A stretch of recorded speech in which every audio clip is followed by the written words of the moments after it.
Welcome to ESPN Kickoff Week, presented by Gillette. Today in Baton Rouge, Louisiana, an historic matchup. For the first time, the defending national champions from college football's top two divisions go head-to-head in a season opener. It's defending FCS national champion Appalachian State taking on the reigning FBS champs, the LSU Tigers. And some unexpected history will also be made here today. The kickoff at approximately 10:06 a.m. local time will be the earliest in the 84-year history of Tiger Stadium.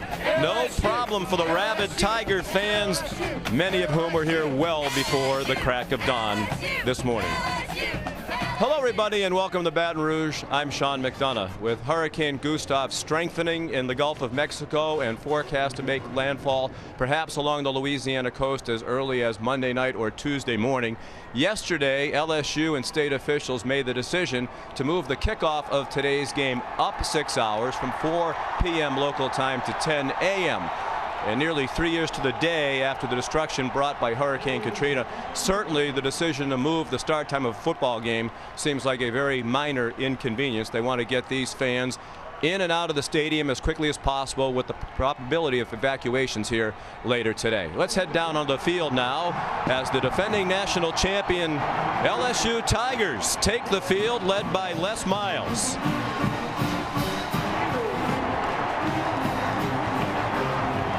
The victory over Ohio State in the national championship game, the Tigers' second national title in the last 5 years.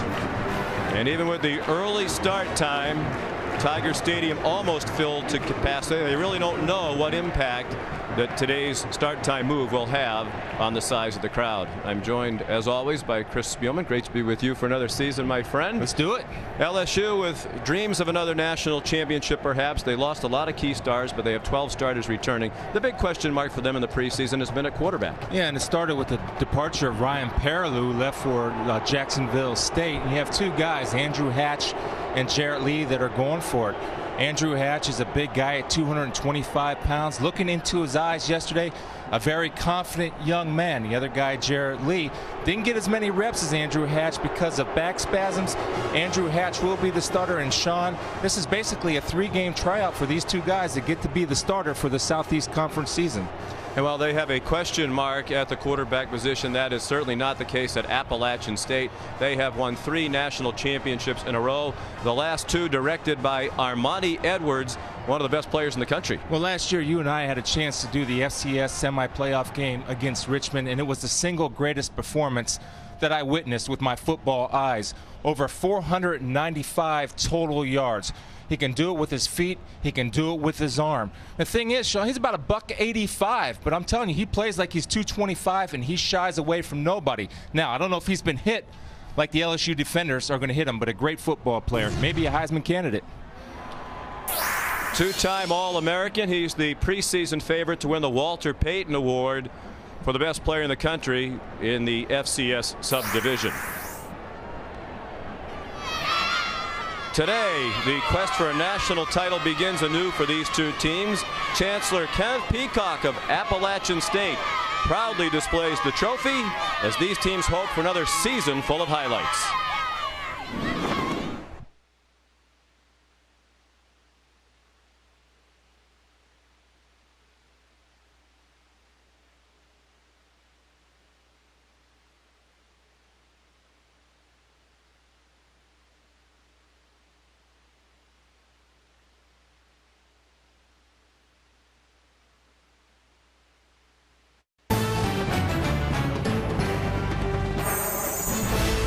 ESPN's College Football Primetime is presented by Gillette.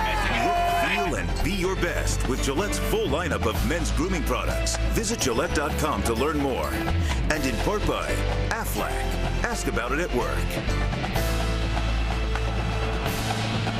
early kickoff here at LSU not affecting the tailgating. Rob Stone here in Baton Rouge and talks about moving the kick for this game up several hours. It's been in place for several days. There's even serious talk, guys, about canceling this game. The safety of the fans and those that are going to be evacuating southern Louisiana, the utmost priority. So what does a 10 a.m. kick mean? Well, it means Appalachian State had a 5:30 a.m. wake-up call. Weather, a huge factor. 10 a.m., the most humid time of the day here in Baton Rouge, according to the officials. 92,000 plus is capacity. They expect 75 to 80,000. One other thing, Sean, if it looks like I'm squinting here on the LSU sideline, it's because I am. 10 a.m. kick means that sun up there in the sky is beating down and hitting the LSU bench right now. Well, glad to know in his first hit of the season for us, Rob Stone is already in midseason whiny form. It is early, but it's already 87 degrees and humid. And the Appalachian State folks aren't accustomed to this. They're in the mountains of Boone, North Carolina. Typically during their preseason workouts, the temperature's been comfortable in the 70s. LSU won the toss and elected to defer.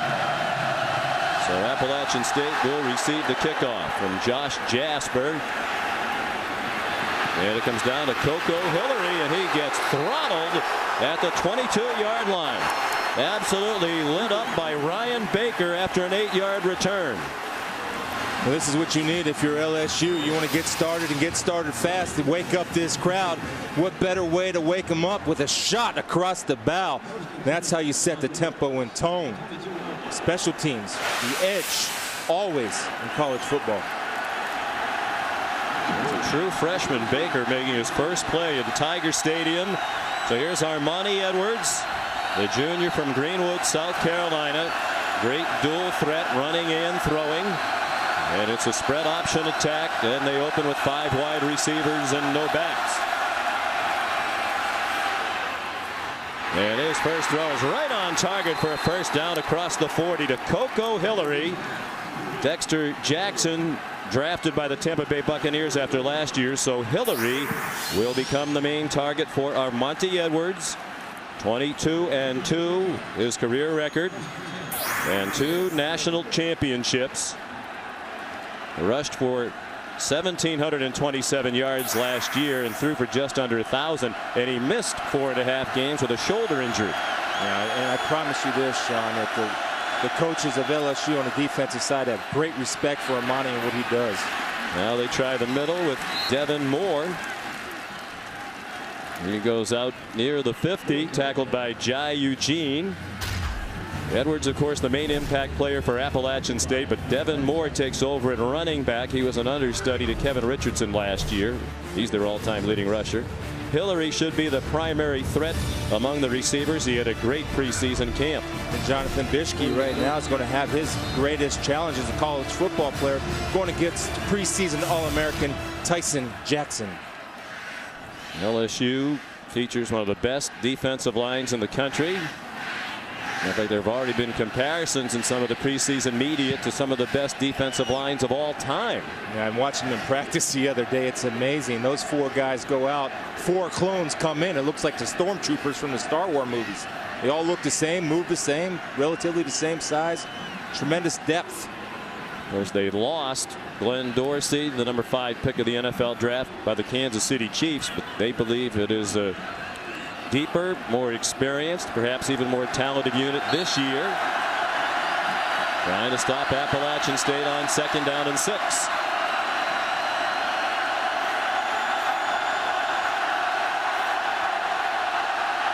Managing the noise, a K today for Edwards and the Mountaineers. Play action pass and another completion for a first down into Tiger territory. It's Coco Hillary again at the 42, a gain of 11. Harry Coleman, the safety, made the tackle. And one of the deals there is you can't get sucked up on a bad play action fake by Armani Edwards. The linebacker's got to be able to get their depth. Read the offensive line. If you have high hats, that means the offensive linemen stand tall. Get back and get your depth. Armani's too good, and he'll find a place to put the ball in the midfield range between 10 and 14 yards. On 1st and 10, here he comes trying to run. Back to the line of scrimmage, and that's all. Perry Riley led the defense, a defense that knows job one today is to prevent Edwards from getting loose. You know, the one thing that LSU has that Appalachian State is not used to seeing is tremendous team speed on defense. So running to the outside is going to be tough duty for this Mountaineer offense. They line up, then they look to the sideline for signals to see if the original play call that was signaled in will be changed. All of the skill players watch the signals, then Edwards relays it to the offensive line. Devin Moore turns the corner and is collared out of bounds at the 36 by Derry Beckwith, the middle linebacker. It's a pickup of 5. That's a good deal right now. They're calling the plays from the sidelines, and they're dialing them up right there. That shouldn't have been a play. Curtis Taylor, the free safety, comes up, gets nosy, peeks inside. Devin Moore with a little leg and took it away. Fake to the inside, run to the outside. And if you can get 5 yards of pop running the ball, that's going to make Armani and his receivers that much more dangerous as the game progresses. Coaches said they would try to shorten the game if possible as the big underdogs on the road here today. Edwards threw incomplete. It looked like his intended receiver slipped down. It was Blake Elder who hit the grass at the 29-yard line. 4th down and 4. And it looks like Jerry Moore is going to go for it.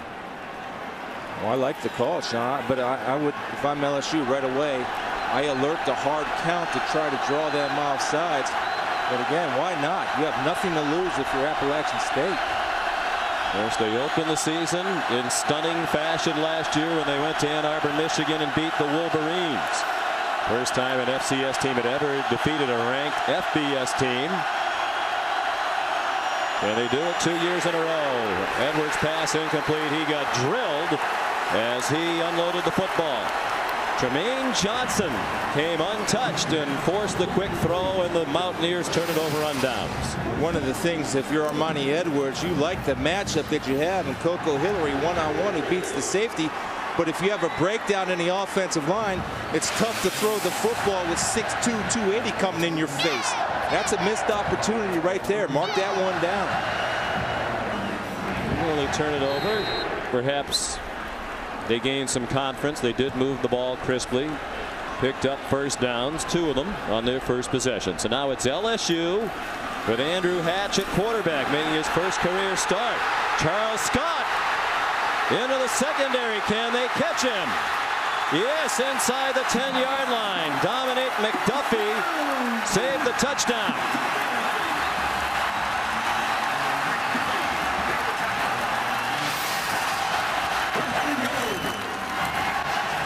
What you have here is basically a lead play, and Big Quinn Johnson at 260 pounds, the lead fullback, gets his block right there. Good vision by Charles Scott, known as the power runner, not the speed runner, but enough to set the tone. And I'm telling you, LSU, they got a young quarterback. You're going to come out and you're going to pound the football against this Appalachian State defense and try to wear them down. 56-yard gain, 1st and goal from the 8. Scott again. That was easy. 2 plays and a touchdown for LSU.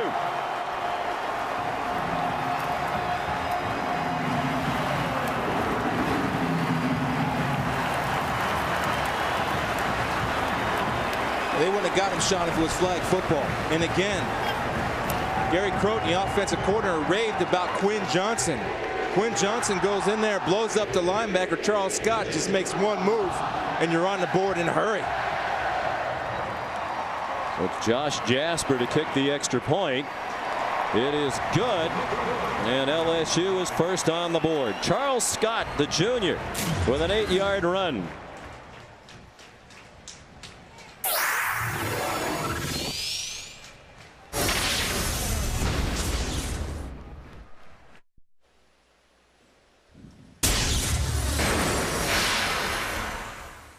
Still ready. Snaps good. The hold. Kick! Oh! The kick is. Oh! The Mountaineers are going to try to take it to the big house. 30, 20, 15. Wow! The Mountaineers have just beat the Michigan Wolverines. Our All-State Good Hands flashback. The big upset in the big house. Appalachian beat Michigan. One of the marquee wins for Coach Jerry Moore, but as he says, that was nice, but they play to win national championships, and that's what they've done at their level 3 years in a row. The thing I liked about it too is they don't try to bury that Michigan game. They live it because it helps them in preparation for when they're coming to Baton Rouge. Right now they need to prepare some defense. The players and coaches all thought they'd get confidence off of that win last year. Josh Jasper's kickoff down to Coco Hillary, and he's out of bounds across the 25-yard line.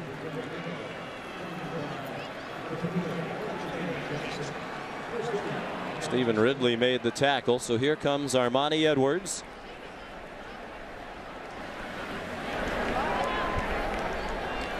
I think a productive first series for Armani. Just a little high with the throw on the 4th down, but that was a breakdown in protection. But so far he's been on target. He was 2 for 4 on their opening drive for 33 yards. Stop for no gain on his 1 carry. Takes a handoff on 1st down and swings it out to Hillary, who's down at the 34-yard line, tackled by Danny McCray. Rebuilt secondary. A lot of talent returning in the defensive line, but a lot of newcomers at linebacker and in the defensive backfield for LSU. Yeah, certainly the defensive line is the strength of LSU, and what Appalachian State's doing to neutralize that. Short passes, quick passes, nullifying any type of pass rush that might be coming their way. 2nd down and 3. Getting Moore into the pile for a hard-earned yard. He ran into Tremaine Johnson and Jacob Catrera.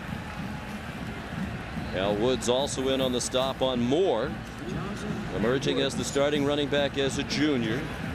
He was not highly recruited in his senior year in high school in Mebane, North Carolina. He suffered a knee injury, and a lot of the bigger schools backed away. He came to Appalachian State on a half scholarship, earned his way up to a full scholarship. I think he might be a better complete back than Kevin Richardson, who left as their all-time leading rusher. A better blocker, pass receiver, pressure again on 3rd down. And Edwards content just to throw it at the feet of Devin Moore with Ricky Jean-Francois right in his face.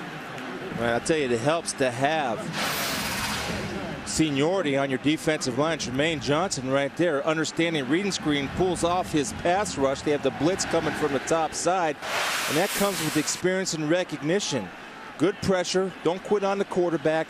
And then you had Johnson sit there and say, okay, this little guy's not really going to block me, is he? He's kind of setting. I'm not going anywhere. I'll play defense and be DB, and cover the screen, and he covered it well.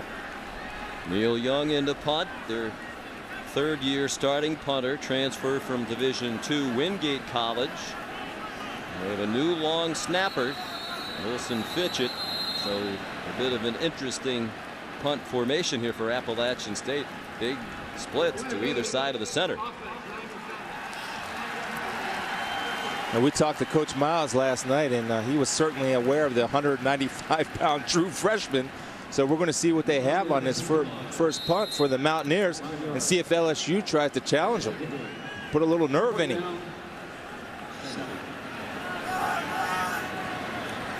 Let's see if Fitchett can be on target with his first snap under pressure.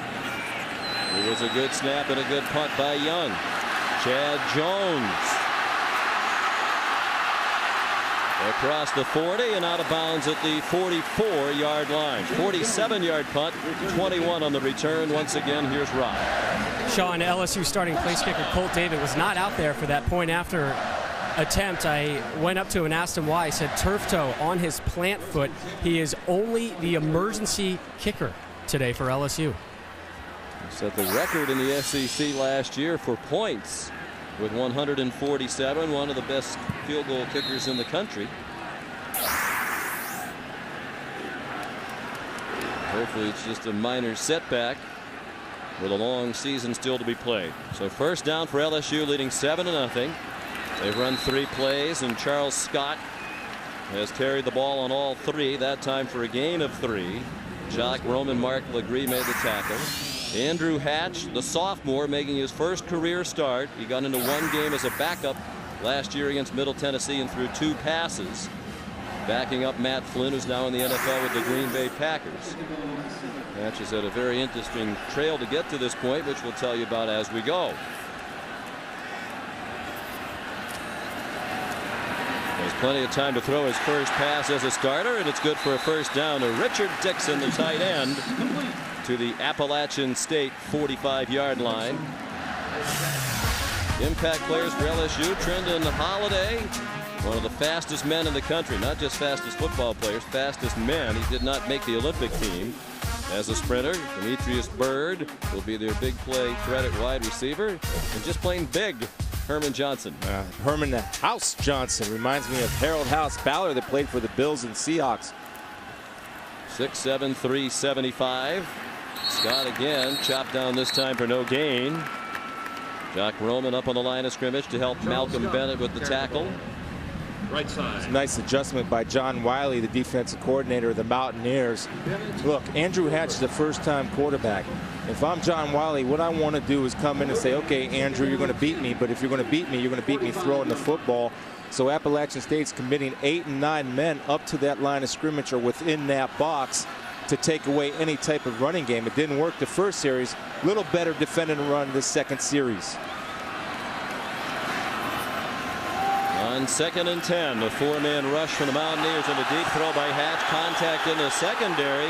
No flags. Dominique McDuffie, a true freshman, tested early. Demetrius Byrd wants to know where's the laundry. I like the read right there by Andrew Hatch, recognizing that his biggest playmaker, Demetrius Byrd, up against a true freshman, Dominique McDuffie. Good coverage by the true freshman. Doesn't seem to be intimidated here in Tiger Stadium. It's an entirely new secondary for Appalachian State. They lost all 4 starters, and 3 of them were 4-year starters. McDuffie, a tall, talented freshman. Big corner at 6'2", 195. 3rd down and 10.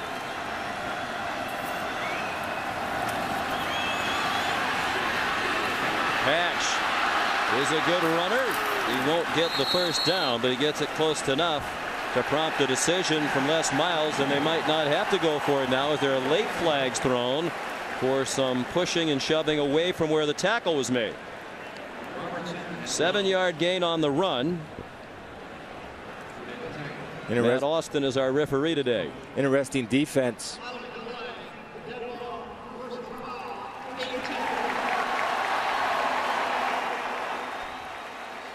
We'll start with the defensive call. It was a good call where they rushed 2 and dropped 8. Had everything covered, executed. Then you have a rookie mistake or a freshman mistake. What's one of the biggest things you worry about when you play young players? Keeping your composure. Right there, he's got to keep his composure. You can't give LSU opportunities. They'll kill you. They don't need any help. It was going to be 4th down. Now it's 1st down at the 23-yard line. LSU on the move nearly midway through the first quarter. Brandon LaFell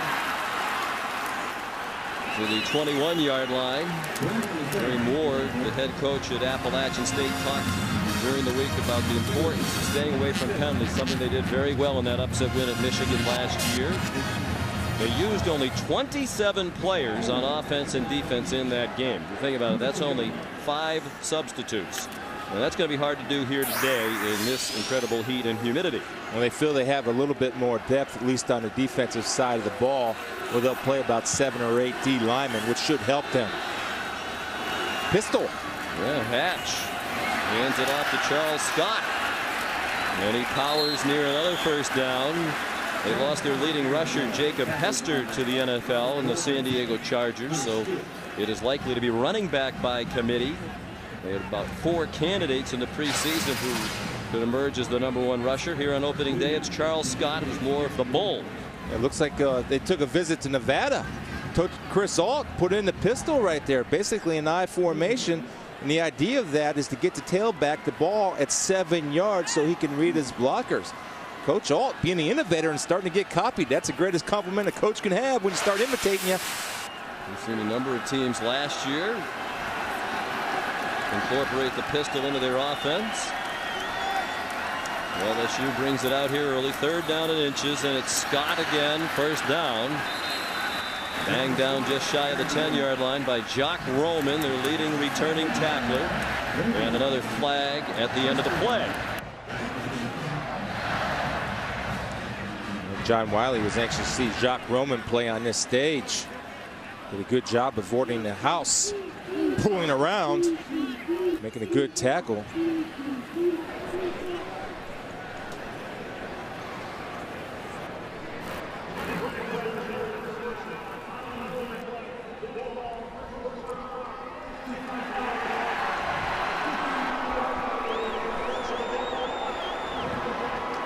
That's Lyle hit the right guard, part of a terrific offensive line. They returned a lot of talent on both lines.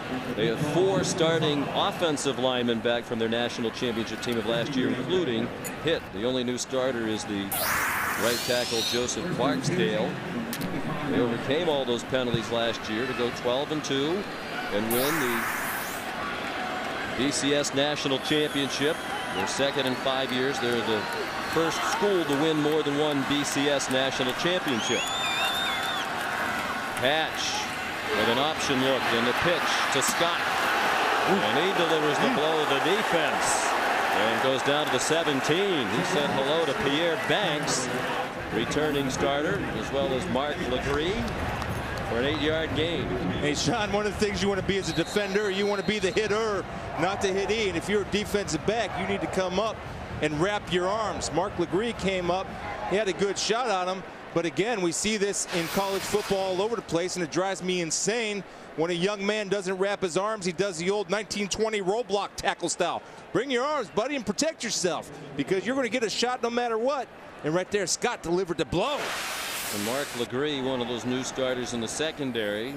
Well, it might be a cramp for Scott. He's been busy early. 7 rushes for 86 yards, including the long run on the first play from scrimmage, the longest run of his career. That was 56 yards. And he took it in on the next play, 8 for the only score of the game so far. Yeah, and good blocking by the offensive line. Sean, I wanted to go back to that a little bit. You and I were talking why LSU, you know, people are talking about them, but nobody's saying they can defend a national championship. At least early on, you don't hear that. And the reason why I think they can defend, because I do believe they have the best offensive line and the best defensive line in the country. And if they can get development from the quarterback, they're going to be in it, man. I'm telling you, they're a good football team. Wes Miles says he's not much concerned with national championship contender speculation at this time of the year. Keelan Williams comes in for Scott, who appeared to have a cramp. Hatch zips one. It's caught. And it is a touchdown for Demetrius Byrd.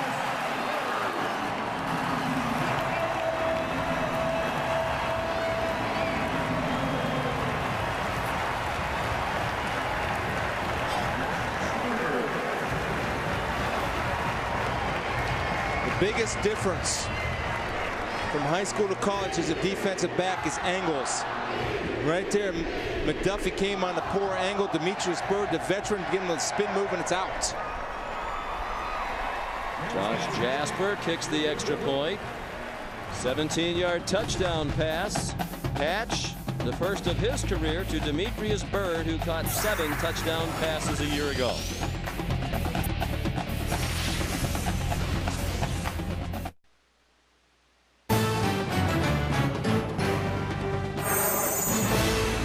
ESPN's College Football Primetime is presented by Hampton Hotels. At Hampton, we love having you here. And in part by the GM Employee Discount for everyone. Well, look at Mike the Tiger trying to stay cool on this very hot and humid late August day. Mike the Tiger, tradition that dates back to 1934 here on the LSU campus. That's Mike the 6th, who started his reign last year, born in 2005. He's expected to get up to about 700 pounds when he's fully grown. It's pretty big already. Josh Jasper kicks off with a 14-0 lead for LSU. Coco Hillary pulled down just shy of the 25-yard line. Again, it was Ryan Baker on special teams. Here's Rob Stone. Sean, we're joined by Mike Martin, the chancellor here at LSU, and the talks about potentially postponing this game, canceling it, or moving it back had gone on for days. Why was it so important for LSU to play this game today? Well, we want to maintain our tradition, and this is a great tradition at LSU, but we were also sure that we could meet all the obligations to keeping the campus safe and to making sure that we assist the rest of the state. So we met with the governor's staff, and everybody agreed we could pull this off. How are you guys assisting the state today? Well, next door at PMAC right now, they're evacuating people who have medical needs from the southern part of the state. We'll continue to do that. We've got rooms available. We've got all kinds of emergency assistance available. We got water, fuel, you name it. This institution learned a great deal from Katrina and Rita, and we're putting it in action. As far as the in-game atmosphere here, is there anything you're doing for the fans here to better educate them on what's coming? Well, we told them what was up. We asked them to get in here early. We canceled all pre- and post-game official events and said, let's as soon as we're done, let's make sure we're out of the way for other things to happen. And I think they'll do that because these are great fans and great citizens. Chancellor, we thank you for your time. Thank you very much. Thank you, Rob. Thanks to the Chancellor as well. These people here at LSU had a lot of work to do on the fly to change many logistics to get this game played this morning. The decision to change the start time was only made at about 1:30 in the afternoon yesterday. Armani Edwards is sacked back at the 20. Derek Beckwith and Marlon Favorite. Of course, for many days they've had their eyes on Hurricane Gustav. Right now, 200 miles south of Cuba. This morning upgraded to a Category 3 with winds of about 120 miles per hour, and is forecast to hit the Louisiana coast around 2 a.m. Tuesday morning. Governor Bobby Jindal has declared a state of emergency. There are evacuations already taking place in some parts of the state. Many of these fans today may make their way home and then turn around and leave that home. 3rd down and 12. And Edwards' pass is incomplete. Could have been caught, but Coco Hillary didn't catch it near the 1st down marker. Harry Coleman in coverage, 3 and out for Appalachian State. Although the ball was dropped right there, you see the talent of Armani Edwards setting tall in the pocket, finding the throwing lane, and delivering a very catchable ball to his most reliable wide receiver in Coco Hillary. But if Appalachian State wants to have any chance to get on this game or get something going, when you have an opportunity to make a play, you better make it. No disrespect, this isn't Richmond. This is the defending national champions. Neil Young punts under some duress. It's another good nose-up spiral and a fair catch made by Chad Jones at the 37-yard line, a 43-yard punt. In this battle of national champions, it's all LSU here in the first 11 minutes. The NASCAR Sprint Cup Series on ESPN. After sparks flew in Bristol, the Kyle Busch and Carl Edwards rivalry heats up as the race for the chase winds down. The Pepsi 500 at California tomorrow at 7 on ESPN. Tonight on ESPN Classic, the Holyfield Marathon continues. At 7:30, Holyfield versus Bow in the 93 title bout. At 9, Holyfield battles Mercer. And at 10, Holyfield faces Bow in their final match. It's all tonight on ESPN Classic. Back at Tiger Stadium in Baton Rouge, season opener for the 2 defending national champs. And it's the BCS champion LSU Tigers leading 14-0. So many of these players from Louisiana, including the outstanding defensive end Tyson Jackson from Edgard. The memory of Katrina still very fresh in his mind when that happened 3 years ago. His family tried to evacuate to Houston, got stuck in the traffic, wound up staying at his apartment here on the LSU campus. 9 people stayed with him. Here's Hatch on the run. Didn't have anywhere to throw it, so he took it down and ran it for about 17 yards to the 44 of Appalachian State. We visited with Tyson Jackson yesterday, Chris. The reality of what's going on here with Gustav, very real in his mind. He said his family may evacuate and head to Houston right after this game if they get the word that evacuations are underway in New Orleans. You know, the thing, just to being down here for a couple of days and just talking to various people, how calm they are about the situation. And this is, I guess, what they grew up with, but they're not going to make the same mistakes earlier. So Tyson's family will be on their way, and it puts his mind at ease. Many of these other players have their families impacted. Keelan Williams, the ball carrier, and Leonard Love made the tackle. course, here in Baton Rouge, we're about 70 miles away from New Orleans. Les Miles told us yesterday that during Katrina here, they had winds in the neighborhood of 60 miles per hour, some trees down, power outages and that sort of thing, but nothing approaching the devastation of New Orleans and other areas of the Gulf Coast. As a result, many of the folks who evacuated New Orleans wound up here in Baton Rouge, and the population has swelled here. We certainly saw that in the traffic in the city yesterday. Hatch down the middle, intended for the tight end Dixon, and well defended again with Leonard Love in on the coverage with Pierre Banks. Well, the other thing, and Les Miles' best concern, or greatest concern, when these situations arise is, of course, for his players and his players' families, and make sure that if the players have to go home to board up windows, he'll send them home. And he's going to put his players in the safety of his players and his family first. And that's what he does. He puts football in perspective and understands what's going on. 34-6 in 3 years here, the best 3-year stretch in the history of LSU football. Many thought what Nick Saban accomplished here would be a tough act to follow. He has built on that and surpassed it. Hatch with a blitz coming, dumps it off. A screen to Jared Mitchell, who's also a star on the baseball team here at LSU. Good call and well executed. They go to the 24-yard line, a 19-yard gain and a first down. And that's why the smartest play-by-play man in the game, Sean. It was a great call against the blitzing defense and man defense. And you're going to see LSU do a good job of getting a body on a body, including the house, Herman Johnson. Although he doesn't get a devastating block, he avalanches the little defensive back. Defensive back loses sight of the ball carrier. And, of course, you got a first down. But Gary Croton right now is doing what he wants to do. Good pickup by the offensive line on the blitz coverage and good blocking downfield. First and 10. Hatch showing that excellent running ability, even at 225 pounds. DJ Smith made the tackle, but it's another first down near the 12-yard line, a 12-yard gain. Again, when you're able to run the football and play action works, you see Hatch, he does a good job of stuffing it in the stomach of Keelan Williams. And that's a way to get the confidence of a young quarterback. You don't have to just throw the ball, especially with Hatch, who's known as a runner. You know, you get him some yards on the ground, that'll build his confidence. He hasn't seen that since the Harvard JV game. Started his collegiate career at Harvard University in Cambridge, Massachusetts. 3 for 5 passing, 3 carries for 38 yards for Hatch. Swings it out wide. Brandon LaFell trying to shake and bake. He's down at the 3. Jabari Fletcher took him down with help from Leonard Love.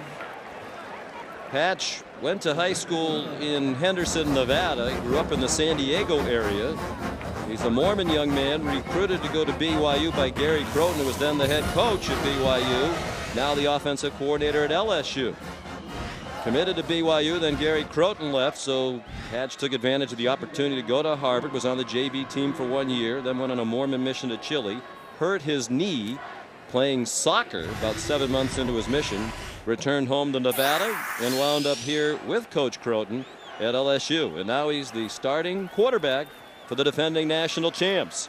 Gave it to Keelan Williams, who's down near the 2, appears to be shy of the first down. DJ Smith, who started last year as a true freshman at linebacker, made the tackle for the Mountaineers. Yeah, just with Andrew and spending time with him, obviously he's a little bit older because of his mission trip to Chile, but just a lot of confidence, and things kind of just played out for him, where his coach actually called Coach Croton about maybe going to some type of quarterback camp to help his skills, and sure enough, LSU needed a quarterback, and here he is. 3rd and short, and the deep pitch to Keelan Williams. He's in trouble and will not get the first down. They needed about a foot for the first down. They were a couple of yards from a touchdown, but good defense there by the outstanding linebacker DJ Smith. They have all 3 linebackers back. That is by far the strength of this Mountaineer defense. And it's the end of the first quarter. This is the 3rd possession of the game for LSU. They've scored touchdowns on each of their first 2. They'll have 4th down coming up when the second quarter begins.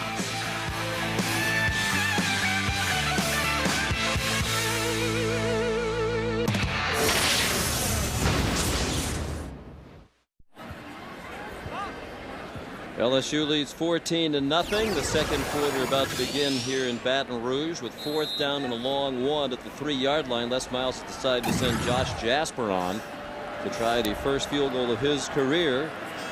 Sophomore from Memphis, Tennessee, a 21-yard try, and it is good.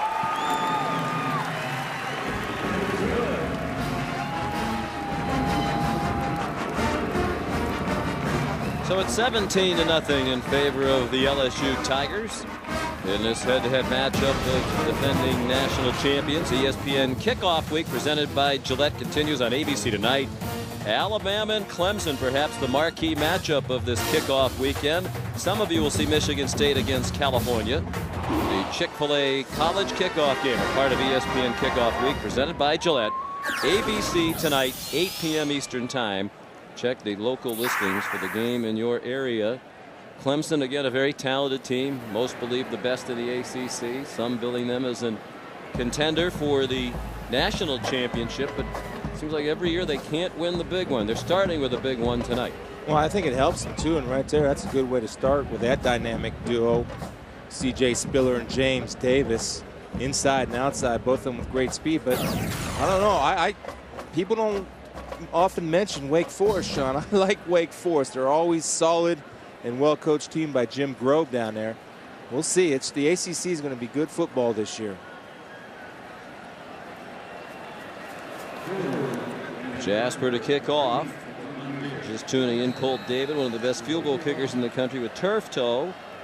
So he is not in action in this season opener. Jasper's handled the kickoffs and now has his first career field goal as well. This kickoff down to Coco Hillary near the 6. And he hasn't been able to wiggle free yet. That one back for 18 yards to the 24. And that's where Appalachian State begins. Prolific offensive team a year ago, averaged just under 43 points per game, had 488 yards of offense per game, but they are stepping up in terms of the caliber of the competition here today. Yeah, and they're not used to seeing the size and speed. Now they'll have some players that they run into in their conference, but not at this caliber, and so many at this caliber. They have to find a way to get in manageable second down and third down situations, and how you do that is starting going back to your mid-range passing game around 8 to 12 yards to get something going. Edwards. Might have been a forward pass to Coco Hillary. And he goes to the 28-yard line. Curtis Taylor made the tackle. There are the numbers a year ago. The problem for Appalachian State last year, and they were able to overcome it, was the defense. They gave up almost 27 points per game. They did lose twice last year. They managed to overcome those setbacks and win their 3rd straight FCS National Championship. And Coach Moore thought he would have a better defense this year. So far, not the case. Edwards with a lot of time, throws it out there deep and too high for Brian Quick. He's quick, but not that quick. And Chris Hawkins had the coverage. You know, although the ball was overthrown where his guy or no guy catches it, I'll tell you, I was impressed right there by the protection of the Appalachian State offensive line. I mean, we're talking about the best defensive line in the country, hands down. And yet those 5 guys, they stood there like a wall. You can see right here, everybody is getting their guy. And what I think happens is the threat of Armani Edwards running the football will put a little hesitancy in that pass rush of LSU. They also kept 2 running backs in to block there. Here comes a big rush from the Tigers. Edwards scrambling for his life. Could not get to the corner and then had a man, but it's too high. The throw under duress sailed over the head of Blake Elder. That's a famous lookout block right there. That's when the offensive lineman blows an assignment or misses his guy and throws a no-hitter, turns around and yells, "Look out, Armani, look out!" You're going to see a shot that Armani takes right there by Harry Coleman. Anytime you can get a shot on the quarterback, that's the real deal. And Chad Jones waits for the punt from Neil Young.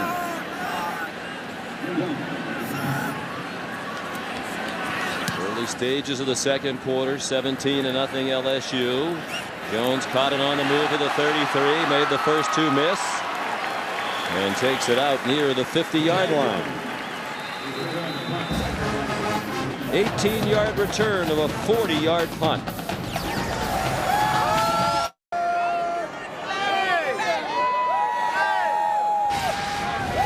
Welcome back to ESPN College Football, presented by Hampton Hotels. Opening day for LSU. They raised the flag for their national championship of last season. Had a little trouble unfurling the flag at first, but then got it high in the air. Their flag from 2003 and from 1958. First down, LSU leading 17-0. Hatch's pass intended for the tight end Richard Dixon and incomplete. Normally the reliable Richard Dixon. But then, again, if you're Gary Crowton and you're observing Hatch, you have to be pleased at what you're seeing so far. To get a young quarterback, you're able to establish the run, and you're not asking him to make difficult throws or deep throws. You're just asking him to manage the game like a point guard, distribute it to the playmakers, and he's done a good job of doing that so far. Trenton Holiday is in the game. He takes the handoff. World-class sprinters run a 10.02 meters, but he never could find any running room there. Quavian Lewis tracked him down. Holiday's only 5'5", but Gary Crowton says he's the fastest man he's ever seen on a football field, and the offensive coordinator has a special part of his call sheet, plays just specifically designed for Trenton Holiday. And he likes to use them when he thinks the defense is getting tired or worn down, to shock him with that speed. One way to slow a speed back down is make him run the hump. What the hump is you force him to run backwards or sideways like they did there, and they let the pursuit get him. Third down and 10. Richard Murphy has come in at tailback. Hatch nowhere to throw it, so he's going to run it, and he does not get the first down. Taken down at the 42 by Pierre Banks, the 16th child in a family of 17 kids. Yeah, Pierre Banks is a solid player along with Jacques Roman. It's like the French connection at linebacker there. Thank you, Sean. Graduated. I'll throw in a really courtesy laugh for you.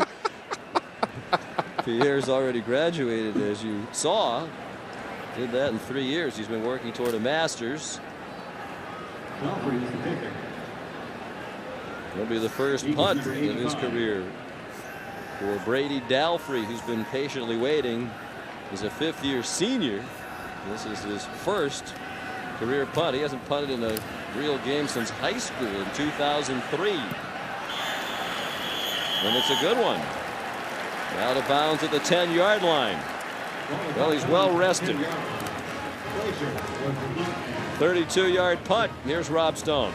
Well, Sean, I was right by Armani Edwards when he took that last hit to end their last series. And I looked in his eyes, no anger, no pain, no stress, just this calm focus. He's a really even-tempered kid on and off the field. This is a guy who's been, prone to taking naps in the locker room on game day. And honestly, he is so calm right now, I do not even see sweat on his forehead. He is unfazed by D linemen and apparently also Mother Nature.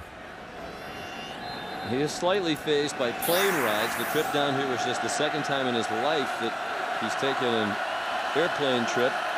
Last year, the trip to Michigan was the first. He didn't like flying.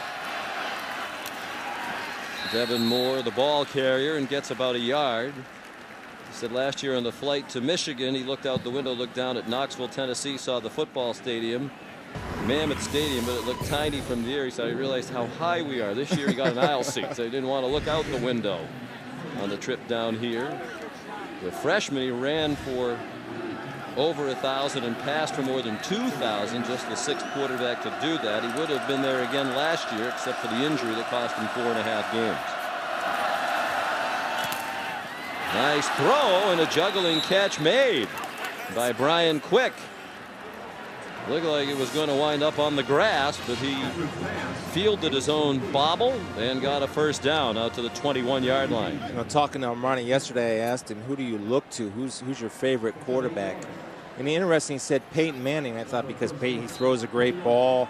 He's won a Super Bowl. He's a hard worker. And his main reason why he looks to Peyton Manning is because his composure. And you're seeing that right here today on display. lost his helmet as he tried to duck under the hit from Curtis Taylor. Got out to the 23 for a gain of 2, then lost the headgear. You see right here, Curtis Taylor's coming with some vengeance and some passion and tried to go after. And one thing we know about Armani, Sean, after doing their last 3 ball games, this being the 3rd, is that he can take a hit. Very durable for 185. 2nd and 7. 17-0 LSU. Early 2nd quarter. And now a whistle. Timeout, Appalachian State. Their first time out of the half.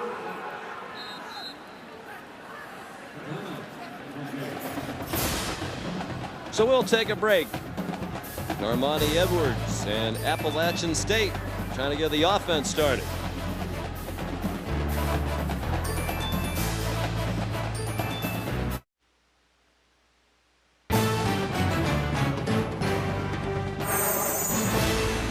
ESPN's College Football Primetime. Brought to you by Mitsubishi Motors. Hop in, it's go time. And ESPN Game Plan. Tonight, catch Clemson, Alabama, and Michigan State Cal.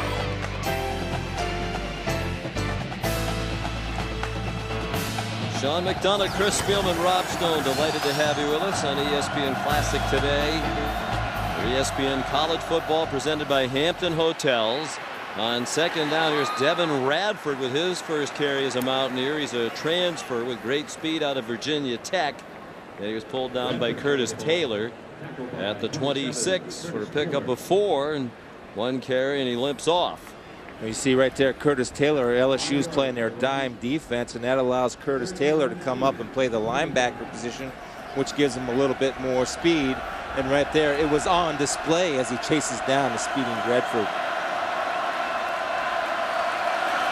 Now 3rd down and 2. Edwards finds a seam, loses his helmet again. I want to buckle that up a bit tighter. He's playing with the big boys today. That's at the 33-yard line, a gain of 6 and a 1st down. Well, that's a problem. Now you got to get to the trainer or the equipment man and say, get this fixed, or he's going to get hurt, and I mean hurt in a horrible way. And right there, you see the abandon that he plays with. Get a helmet that fits, or get a better headband to cover your hair so it's not slipping off. Do something, but you got to get him off the field, call timeout, and get that fixed, or he won't be here. Harry Coleman lowered his head, the defender. And movement on the right end of the offensive line.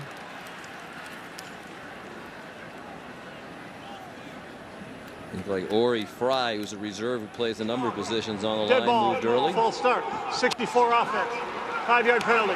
Still 1st down. That's what being over a preseason All-American will do to you. It'll give you a little of the jumpies. Sean Elliott, the offensive line coach, none too pleased. He came storming onto the field moments ago when they called that last timeout. Obviously agitated with his crew. A smallish offensive line, but what they lack in size they make up for in quickness. At least that's what they hope. 5 wide receivers, 4 to the right of Edwards. Well-designed play by the Appalachian State Mountaineers. They ran to the side with the 1 wide receiver. Curtis Taylor, another tackle. Tremaine Johnson helping as well. An 11-yard gain. And this is the play you'll kind of see. You go around the parks across the country and see kids playing sandlot football. Okay, you snap it to the fastest guy in the team. Fastest guy in the team, you take it around the end. It's simple, but yet effective. Now Edwards winds up to throw, and his pass is incomplete. Looking for Brian Quick. Jai Eugene, the new starter at quarterback as a sophomore, made the play. He's out of St. Rose, Louisiana. The one way to make an impression on your coaching staff is catch the ball. And right now, the young receivers, even Coco Hillary's letting Armani down a little bit by not catching the football. Every pass he's thrown has pretty much been in their hands. And if you're going to play college football, the rule is touch it fingers, make the catch. You're that good. 3rd down and 4 from their own 40. Edwards' pass is batted down in the interior of that defensive line.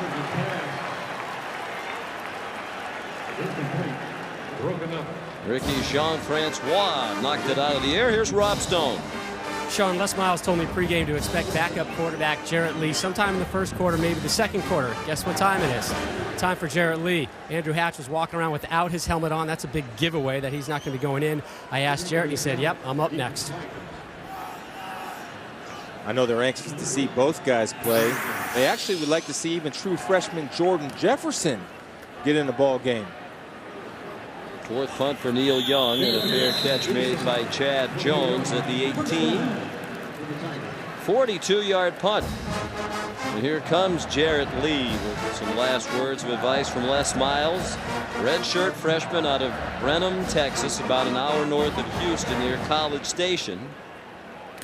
His dad was an assistant coach on his high school football team. He's been around it a long time. His dad is still coaching in Brenham. In fact, had a game last night, was going to make about the 6-hour drive over here. He had to get on the road real early for this 10 a.m. local start.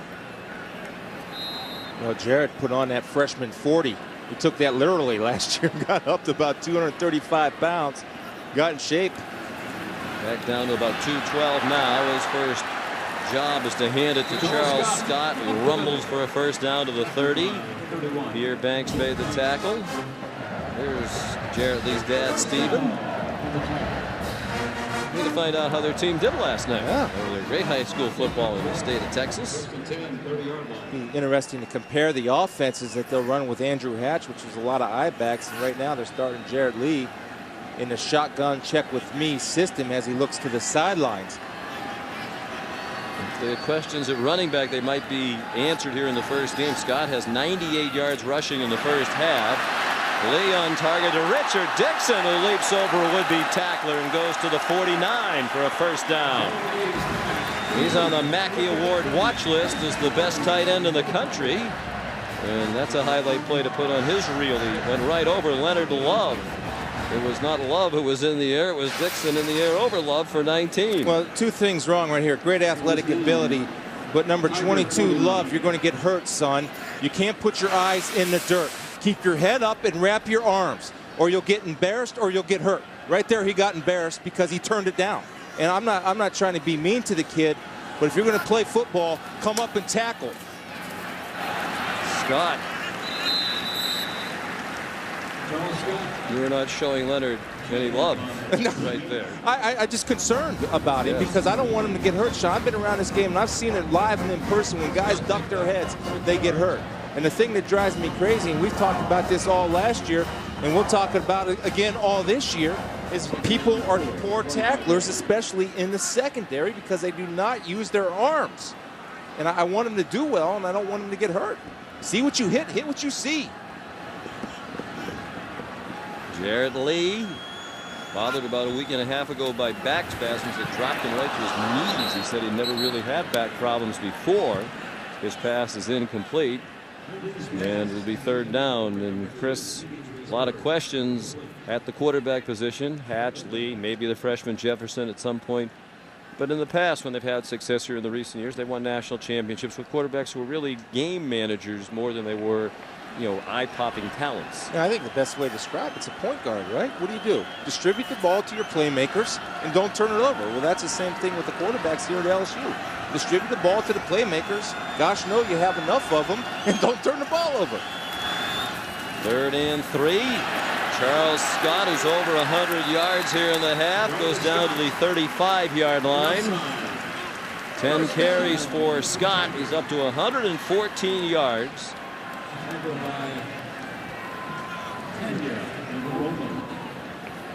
Lanston Tanya, freshman, made the tackle.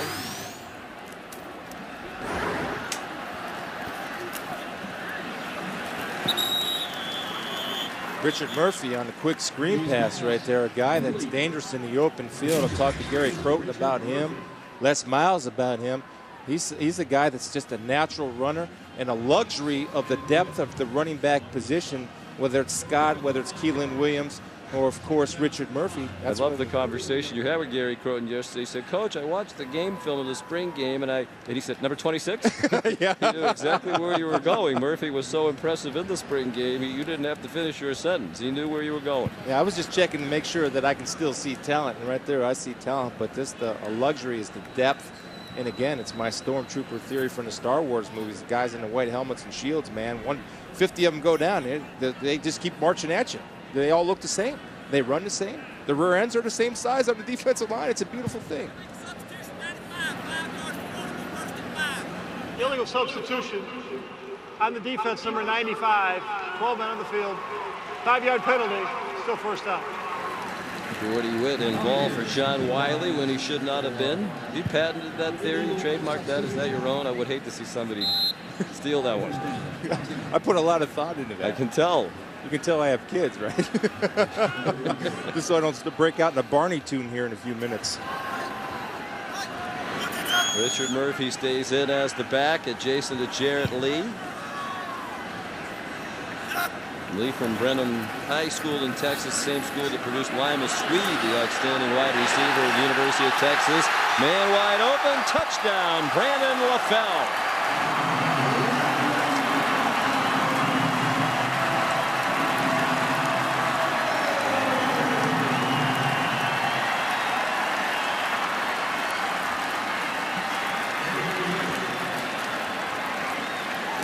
Couple things on this right here, Sean. First of all, you got to break down in coverage.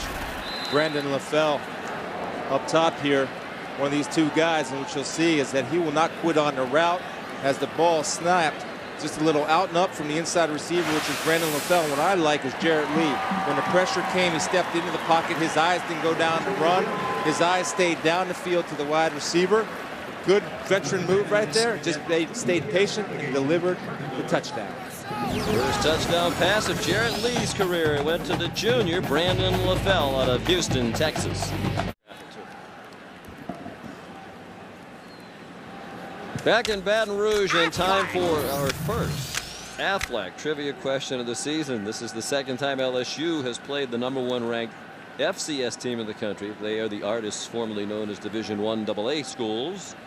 When was the first time?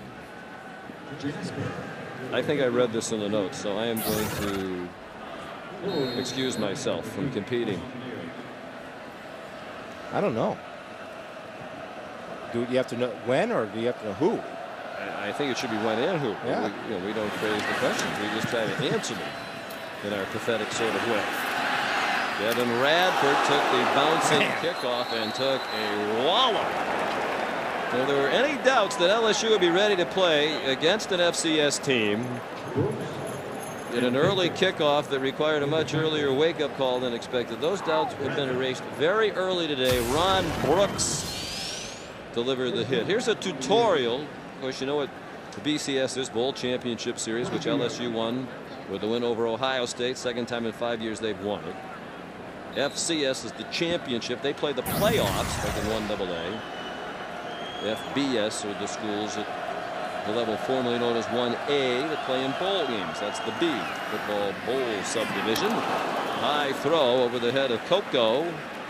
And you have a feeling some of these receivers might be a little gun shy right now too, the way that they're getting hit. I don't think Coco had a chance to catch that one, but I'm not sure I'd want to be in an open space right now if I was a Mountaineer. Well, that and Armani's got his helmet knocked off twice, and so he might be a little shaken because that's normally a throw that he does not miss.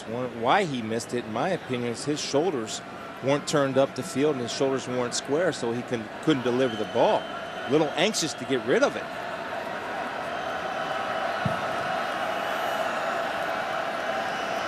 Look out, blitz off the corner. Edwards got it off, then he took a hit. He has a first down to Devin Moore across the 40-yard line. Chris Hawkins came on a corner blitz from the blind side of Edwards, who just was able to unload it to Moore, the junior from Mebane, North Carolina, right near Chapel Hill. That's a 19-yard pickup. Good recognition right here by Armani, knowing he's going to take the shot, holding, letting the route develop downfield. And that's what he talked about yesterday about Peyton Manning being able to throw strikes while you're getting hit.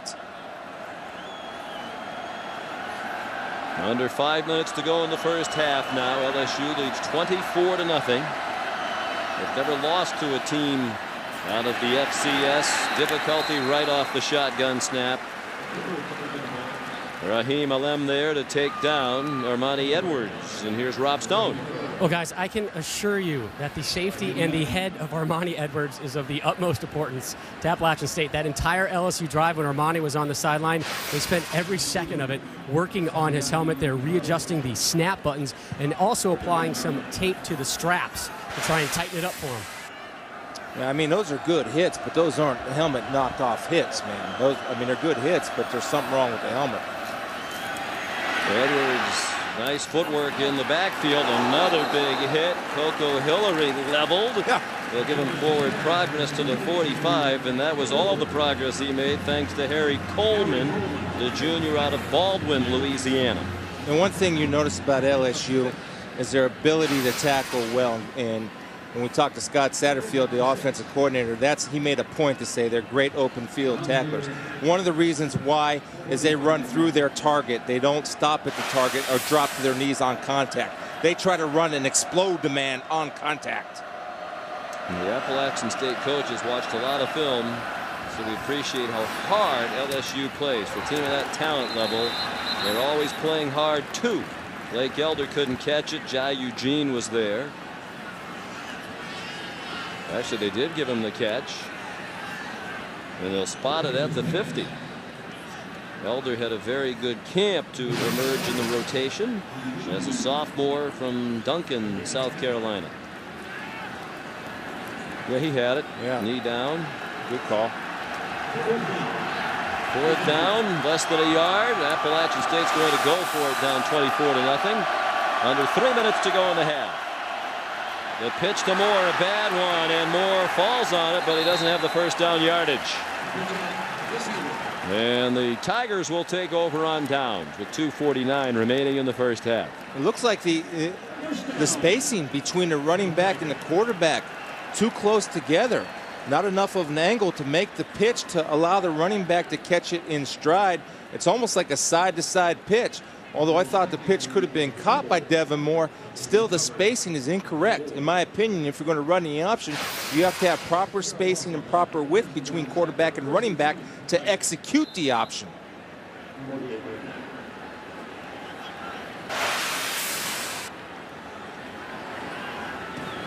Moore frustrated. Jarrett Lee back at the helm now for LSU. Threw it into traffic and almost had it intercepted by Pierre Banks, the preseason Southern Conference Defensive Player of the Year. Both LSU quarterbacks have a favorite receiver, and we know who that is. It's Hickson. I mean, he's their pacifier. He's the comfort guy.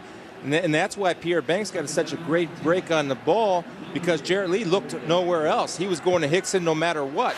And they'll grow as they get more reps. They'll keep going on.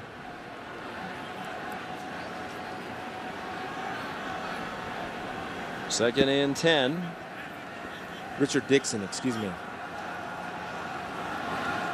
He's changed his number to 18 this year from 82. Long count. Crowd saw the play clock winding down. Delay of game. Offense number 12. 5-yard penalty. Still second down. Jarrett Lee did not see it. Yeah, that can happen to an experienced quarterback too, but it's more likely to happen to a player in his first college game. Of course, the new clock rules this year are in effect in college football. Second down, 15. Ball is now at the So not only are the new quarterbacks adjusting to the timing situations, but the veterans are as well. They seem to be a little bit confused here again.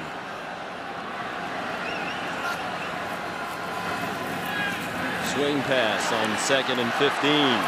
Charles Scott pulled down by DJ Smith, just short of the first down. 14-yard completion. Nearing 2 minutes left in the half. It's now a 40-second play clock after each play. If there's a penalty or another administrative stoppage, they'll set it to 25. And a new part of it this year, the game clock will restart after plays that go out of bounds once the ball is respotted, except in the last 2 minutes of the half. Well, basically NFL rules. Until 2 minutes, yeah. Trying to speed up the game a little bit. Charles Scott carries for the first down. I don't know why they don't go to the NFL thing. I don't know why you have to stop the clock to move the chains. I agreed. Those guys most fans would like to see more plays. I don't want to see fewer plays in a game. Right. If you want to shorten the game, just don't stop the clock every time there's a chain movement. Yeah, and you know, I think why you don't see that is probably guys on the rules committee are mostly offensive guys, and it certainly helps them in a 2-minute drill, which Jarrett Lee right now is getting a chance to operate for the Tiger offense. But I agree with you, Sean. Those chain gang guys can handle it. They're in relatively good shape. 78 offense, 5-yard penalty, still first down.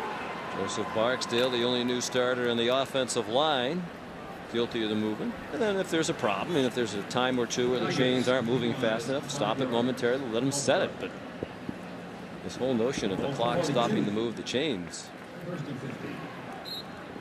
Yeah, I get it. You think those guys are fast, though? Fast enough. I don't know. We'll get them on the Rob Stone training program. Yeah, are they any slower than... Are they going to work out of curves? Yes. Are they any slower than the NFL guys? No. I mean... At some point, you guys are going to get tired of that joke, aren't you? No. Because I know I am. Yeah, I was tired of it 2 seasons ago. Brandon LaFell made the catch. But, I mean, you know, does the NFL have Usain Bolt carrying their chains up and down the sideline? They have a lot of guys who look like the same guys we have here. I really think that it's the offensive coaches that make the rules. You don't want to lose it down, and it's easier to operate in 2-minute drill. That's why I think that rule stays in place in college football. Little screen, Demetrius Byrd. He's their big playmaking threat.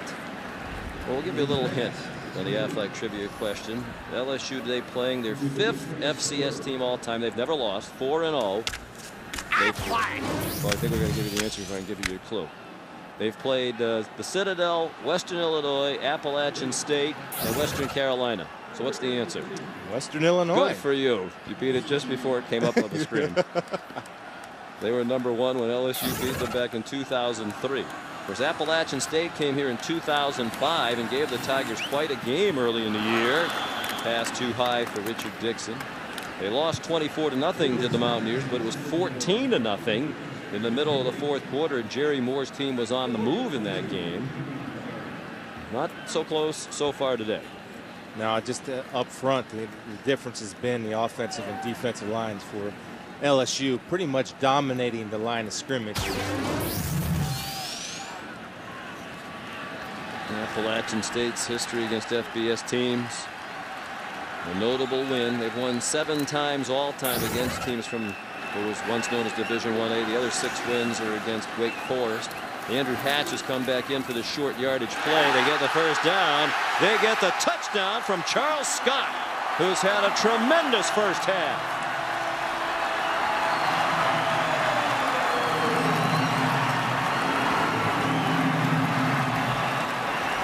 What you get when you commit this many people to the line of scrimmage, you have no safety help. You have 10 guys up there on the line of scrimmage with Cortez Gilbert in the back end. Now, if it pops through there like it does because DJ Smith gets nosy, does not hold the backside and fill his gap, Cortez Gilbert over the top loses sight of the ball carrier. Experienced power runner like Scott puts it in. 144 yards and 2 touchdowns for Scott. Josh Jasper added the extra point. 29-yard touchdown run. And the Tigers now lead 31-0 with 17 seconds to go till halftime. Again, Charles Scott with patience and vision. The offensive line changing the line of scrimmage. All that is they're taking the defensive line of Appalachian State, pushing them back off the ball, which changes the line of scrimmage. And when you have power and speed and vision, you're a dangerous runner like Mr. Scott. That was their 4th leading rusher last year. Jacob Hester led the way with over 1,100 yards. Scott had 45 carries all of last season, but averaged 7.2 per carry. Career high today with his 144 yards in less than a full half. You know, they have no worries because if he gets tired, we'll counter you with Keelan Williams. And if he gets tired, we'll counter you with Richard Murphy. And that's what LSU has, like the Ohio States, the SCs of the USCs of the world, is tremendous depth and talent. But I'm going to look at my watch here. 12:30 Eastern time. Was that the first Ohio State reference of the season, or did I miss one already? Oh, have I not mentioned him yet? Just wanted to congratulate Coach Tressel, who became the highest paid coach in the Big Ten with $1 million plus, added to his $2.5 million. Well, that's good. Maybe we'll get the extra topping on the pizza now. Josh Jasper squibbed one. And Josh Jackson fell on it for Appalachian State. I thought they had him at a bargain, to be honest with you. At $2.5 million, I thought he was a bargain. He coaches football. You know, he's a great football coach. He's a wonderful human being, but it's kind of silly what these college football coaches get paid now, isn't it? Of course, if it was broadcasting, so. I would say it was nowhere near enough. Well, they're responsible for creating a tremendous amount of revenue, and they oversee that revenue-generating product. But I talked to one athletic director, as Appalachian State goes on first down, whose coach was being wooed by a very big school last winter, and the money was ridiculous. And the athletic director said, so let's say all of us got together, this would be collusion, but all of us got together and paid our coach $250,000. Would they still coach? I mean, these guys want to coach football. That's a lot of money. So, yes, they do bring in a lot of revenue with the successes they have on the field, but most of them would do it for the love of coaching. Yeah, if we do that, then we'll all take a visit to the Kremlin.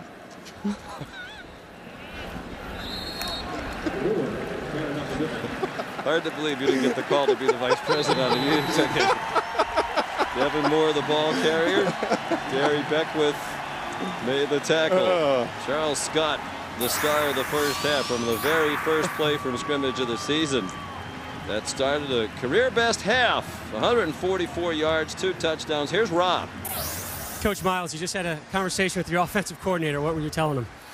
Well, I want to be able to use the clock. I want to be efficient. I don't want to put the top on the offense. I want to throw it and run it.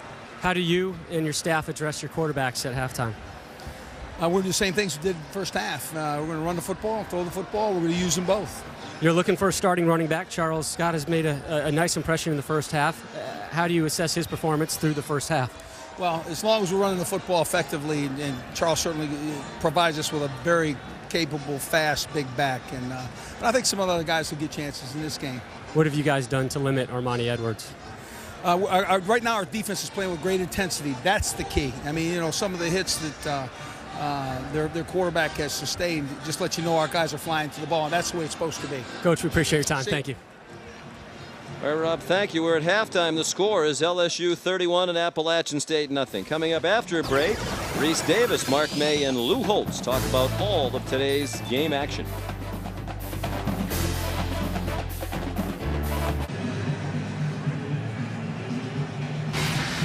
Welcome back to ESPN's presentation of college football, brought to you by Hampton Hotels. Just about ready for the second half. Here's Rob Stone with Jerry Moore. Oh, Coach Moore, you're just talking with your two captains. What'd you tell them? Well, they're just going after that second half coin decision, and I just tell them, hey, the most important thing we got right now is leadership. Those two guys are our leaders, offensively and defensively. We've never been in a situation like this, and we sure hadn't in a long, long time. There's not anybody on this story. So what happened, how we play the second half right now is so important. I mean, obviously, LSU's a terrific football team. But what's important for us right now is how we play the next 30 minutes. How will this scoreline affect your play calling in the second? Oh, I don't think that much. We snapped the ball 30-something, 35, 36 plays the first half. We just made some mistakes and things. And it happens against an athletic football team like them. So we'll just try to do better, play better. Coach, we appreciate your time. Thanks. All right, thank you. What a gentleman he is. 69-year-old Jerry Moore. Tremendous success at Appalachian State. As he said, this is a new experience for Coach Moore, his staff and team in a long time since they've been on the short end of it like this. Outgained 323 to 113. As we mentioned, just the 5 first downs in the first half for Appalachian State. He's absolutely right, because this is a great teaching moment for his kids. And frankly, it could set the tempo for the rest of the year. If they come out and get smoked again, then I would be concerned if I'm Coach Moore. If they come out and are competitive, then they got a chance, and he knows he can get into his conference and certainly be a contender. Jason Viteris kicks off for Appalachian State. Some confusion on the receiving end. Brendan Holiday with that blazing world-class speed, out of bounds. Looked like from our vantage point he went out near the 34-yard line, chased out by Richard Long. You know, just a small detail, but you saw an offensive lineman, a front guy up there back up, what screwed up the two deep guys. The rule is that an offensive lineman, you never back up to receive a kick. In fact, get away from it and let your guys either field it in the air or field it on the bounce, or if you're an offensive lineman, fair catch it so you don't get careered. Careered? Yeah, that's not good. What does that mean? That means you're done. You get careered. It's over. Congratulations. Thanks for coming. Andrew Hatch, who started the game, back in to begin the second half. Managed the game effectively, showed the ability to run that we had heard about. Hands it off to Charles Scott, trying to pick up where he left off in the first half. Out to the 38-yard line, Pierre Banks and Jacques Roman made the tackle. Guess the best thing to say about Andrew Hatch, thing that is very important to Les Miles and his staff, play mistake-free football. Yeah, and again, Andrew Hatch has the ability to avoid trouble or be a factor right there with his feet. He's an adequate thrower, an adequate runner, but that's what LSU quarterbacks are, and he will grow and get better in both areas as the season progresses. See offense.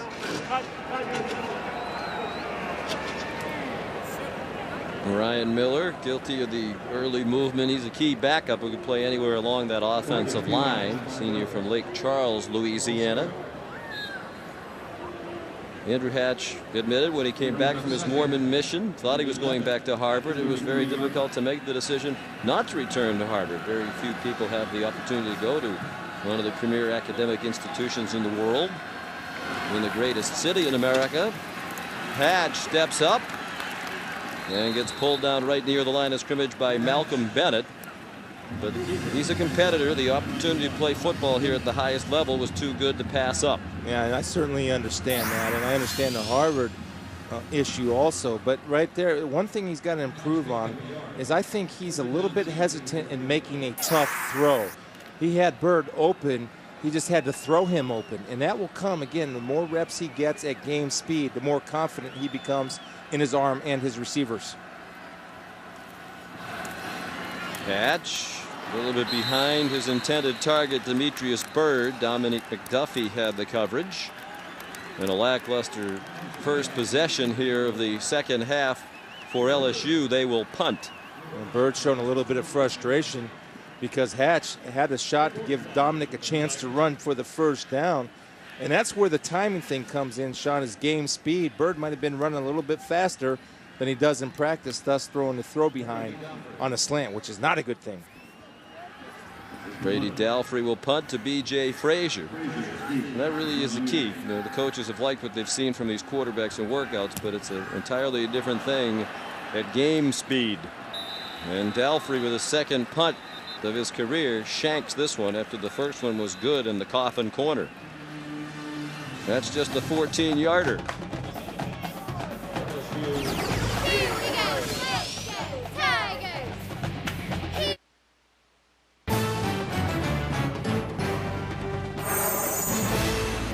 ESPN's College Football Primetime is presented by Gillette. Look, feel, and be your best with Gillette's full lineup of men's grooming products. Visit Gillette.com to learn more.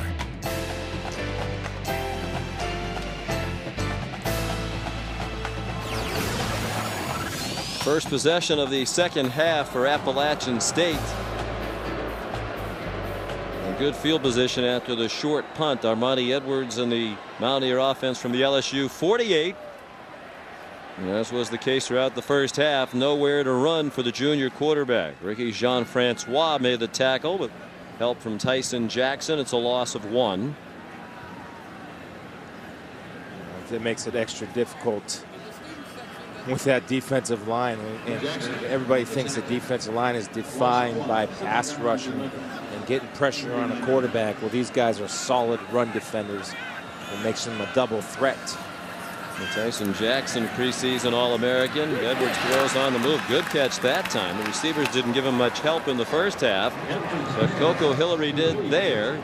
for a gain inside the 43, a pickup of 7. Jai Eugene chased him out of bounds. This is a good move by Scott Satterfield to start moving the pocket a little bit so Armani's not a sit and duck back there. Just move that line, moves the pocket, gives him space to throw. Averaged 144 last year on the ground and 177 in the air, way off those numbers today against this outstanding LSU defense. Last time Appalachian State was shut out was in this stadium in 2005 against LSU. Hillary couldn't come up with that throw from Edwards with Curtis Taylor nearby. And Curtis Taylor comes to take you out in a clean way, but he's coming to take you out.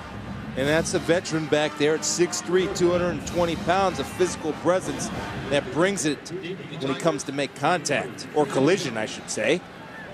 He's a senior from Franklinton, Louisiana, from a big LSU family. He has 2 brothers and a sister at LSU. Neil Young on the punt. And it takes a good bounce for the Mountaineers. Little backspin down to the 13-yard line by Trey Hennessy.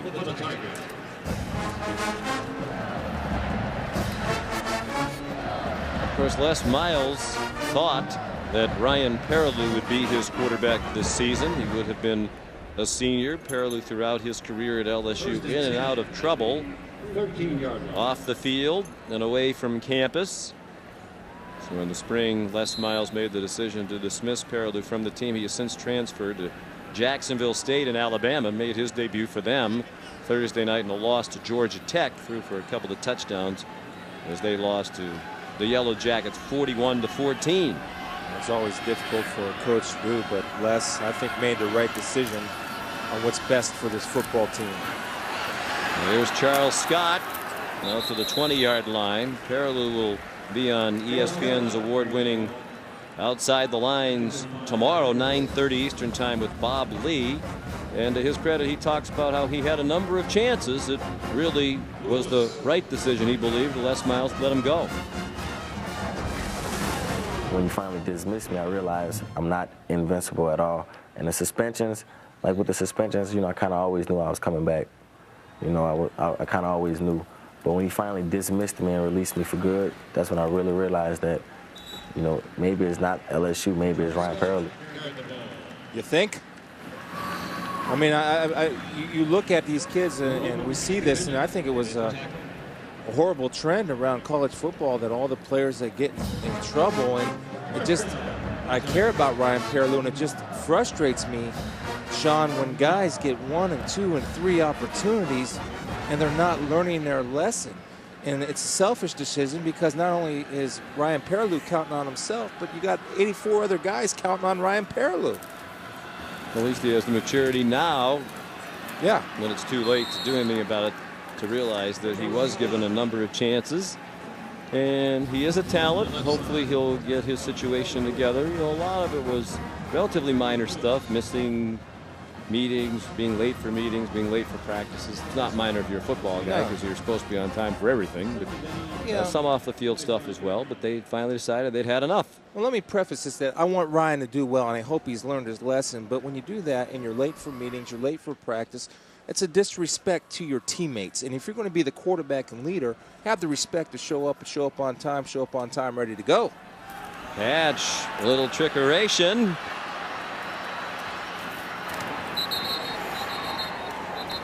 And Jared Mitchell could not get out of the backfield. They had him hemmed in from the beginning. Looked like he might escape, but couldn't get away from Leonard Love. That's, again, tomorrow morning, 9:30 Eastern Time. Much more on Ryan Perilou and Outside the Lines. Here's Rob Stone. Sean, I had a chance to talk with Perilou on the phone last night, and he told me he was treated well by this LSU team, wishes him the best. He's kept in touch with his friends on the team, is going to watch today's game. He sees his time at Jacksonville State as an opportunity. He used that word a lot, an opportunity to show his true character, make this a positive situation. He does keep some LSU with him, though, on the field. A purple and gold armband he got his freshman year. He still wears, even while playing for Jacksonville State.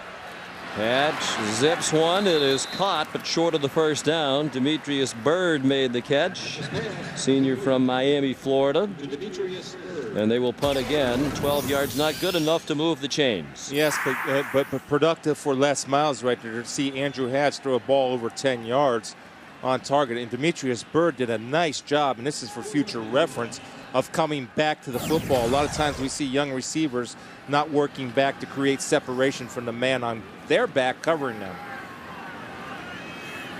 Brady Dalfrey is deep. Last punt was a shank. This one's a little better, but low and returnable. And it's B.J. Frazier on the return to the 40-yard line. 41-yard punt, 16-yard return. 8:42 to go, third quarter. LSU in command in the season opener.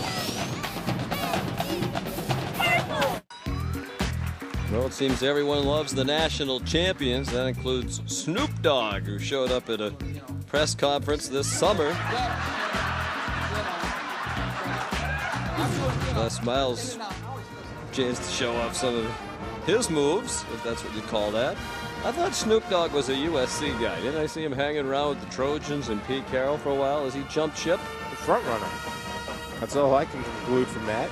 I got two conclusions. Snoop Dogg's a front runner and Les can't dance. He tries though. He gives great effort, like all coaches will. He can sure coach. Yes, he can. 34-6, 3 straight top 5 finishes in 3 years at LSU. Devin Moore, the ball carrier on first down to head for 2. And I think now you get the sense he's really entrenched here. When he first got the job here, some people wondered who he was. He came from Oklahoma State, following Nick Saban, who had great success here. And always lingering in the background, the prospect, would Michigan come after him? He's a Michigan man, played there, coached there. He had said it was perhaps his dream job, but he shunned the advances, stayed and coached the national championship game, signed a long contract. It looks like this is a marriage that's heading for the long haul. He passed the ultimate test when the alma mater comes a-calling. He says, I'm happy where I'm at. That's passing the test, and I believe me, LSU fans respect that. And now I think after he turned down Michigan, he's really an LSU Tiger and embraced by LSU fans even more than he was. Barry Coleman might have a cramp after diving and nearly coming up with the interception. You wonder what might have been had the timing been different. I mean, they were getting ready to play the SEC championship game and then heading on to the national championship game, as it turned out. Were those things not still on the agenda? You wonder if perhaps he would have headed back to a place that he loves in Michigan. But he told us yesterday he and his family are very happy here, and they've had remarkable success. Saw the numbers back to 2003, and over the last 3 years, the only coach in the country with as many wins as Les Miles is 34 that he's piled up here at LSU is Pete Carroll, also at 34, with Snoop Dogg's apparently former favorite team, the USC Trojans. I don't know. Only Les could answer that question, Sean, but I got to tell you, it had to be a gut-wrenching decision for him. Not because of his lack of love for LSU, but, I mean, it's a Michigan man, and that means something in Big Ten country. Bo Schembechler was his coach. He worked for Coach Schembechler. And it's hard to do, but that just, again, I think embraces him more to the LSU fan that he turned down his love for his new love. And he is enormously popular here now, as you might imagine. Flag down as Josh Johnson got tangled up with Chad Jones. Chad Jones right here, if he has his head on the ball, he's dancing in the end zone right now. You got to play the ball, not the man. He had a great break on that football. Pass interference, defense number 3. Ball will be spotted at the spot of the foul. Automatic first down. Young sophomore, just catch that ball, buddy. You'll be celebrating down in the yellow. Jones gotten a lot bigger and stronger, close to 220 pounds now. He's an outstanding baseball player, drafted by the Astros out of high school, played in 5 games last year for Paul Maneri's LSU baseball team, but elected to concentrate on spring football, get ready for this football season. The LSU Tiger baseball team, under a great coach in Paul Maneri, returned to the College World Series this year. Edwards throws, and it's dropped by Devin Moore in the flat. Were they out there in Omaha with you this year? They were. Very good team, LSU. There's great baseball tradition here. A lot more parity now in college baseball, so it's harder for those traditional powers to get to Omaha. They're building a beautiful new baseball stadium right behind Tiger Stadium. Saw Pat Hill out there watching his Fresno State Bulldogs. They end up winning the college baseball championship. Edwards got it off. Boy, the receivers have been dreadful today. Coco Hillary couldn't come up with that one. This is a nice pass right here by Armani Edwards. Again, I love his composure. That's something that he takes pride in. You'll see the rush bearing down on him, but watch his eyes are staying downfield. They're locked on Coco. He throws across his body, off his back foot, and taking a shot to the rib cage. As you mentioned, yes, if we're going to be honest, the receivers have let him down. That's the 6th drop that I have on my charts right now. 3rd down and 10. Here comes a blitz, and that one is caught, and Hillary slipped down. I don't know if he got the first down. Didn't seem to be aware of where he was relative to the down marker. Now he's trying to lobby the officials, and he did get a good spot. Yes, he did. And just a lesson for the young receivers out there. When you know this 3rd down, you know the sticks. Don't try to make any moves. Go ahead and move those chains. Maybe you break a tackle and go the distance, but get the sure thing. Watch this. Catch it. Get upfield, baby. No, not backwards. Yeah, it's close enough.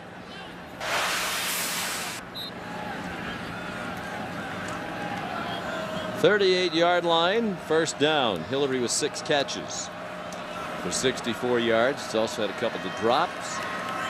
Appalachian State on the move, trailing 31-0. And it's given to Hillary. He has nowhere to run, and he's dropped at the 44. Drake Nevis, backup defensive tackle. Marlon Favorite also there. They'd be starters on most teams in the country. They're backups here. Loss of 6. Here's Rob. I know how impressed you guys have been with LSU's defensive line. We knew they were going to be strong coming in, and I think they knew it too. Yesterday in the meetings, they kind of hinted to us that they're looking for a nickname, right? Now, Sean, do you remember the 2 nicknames that were the finalists? Yes, Purple Curtain and Freakazoids. Freakazoids. Well, guess what? They voted last night, and we have a winner. It is the Purple Curtains. Tyson Jackson was a one-man voting booth. They gave him the 1 vote, and he said the winner is Purple Curtains. Man wide open, right down the middle. Touchdown, Appalachian State. Robert Welton.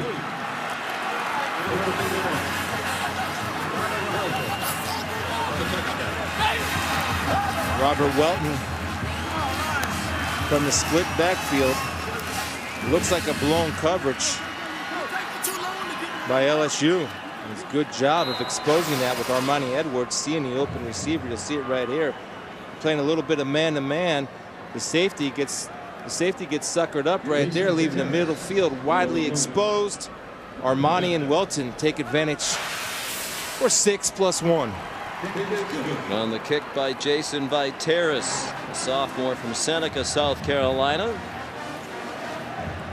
Robert Welton, the touchdown. He's a sophomore out of Gray, Georgia. And Appalachian State is on the board with 6:06 to go in the 3rd. Kick off your weekends with live college football on ESPN Classic. Touchdown! Every week, Classic hits pay dirt with college football's best rivalries and most exciting players. Oh, my! The hit of the day! Tradition runs deep when the nation's most storied teams go head-to-head on the gridiron. Saturday, the New Hampshire Wildcats march into West Point to take on Army's Black Knights. New Hampshire versus Army, live Saturday at 1 on ESPN Classic.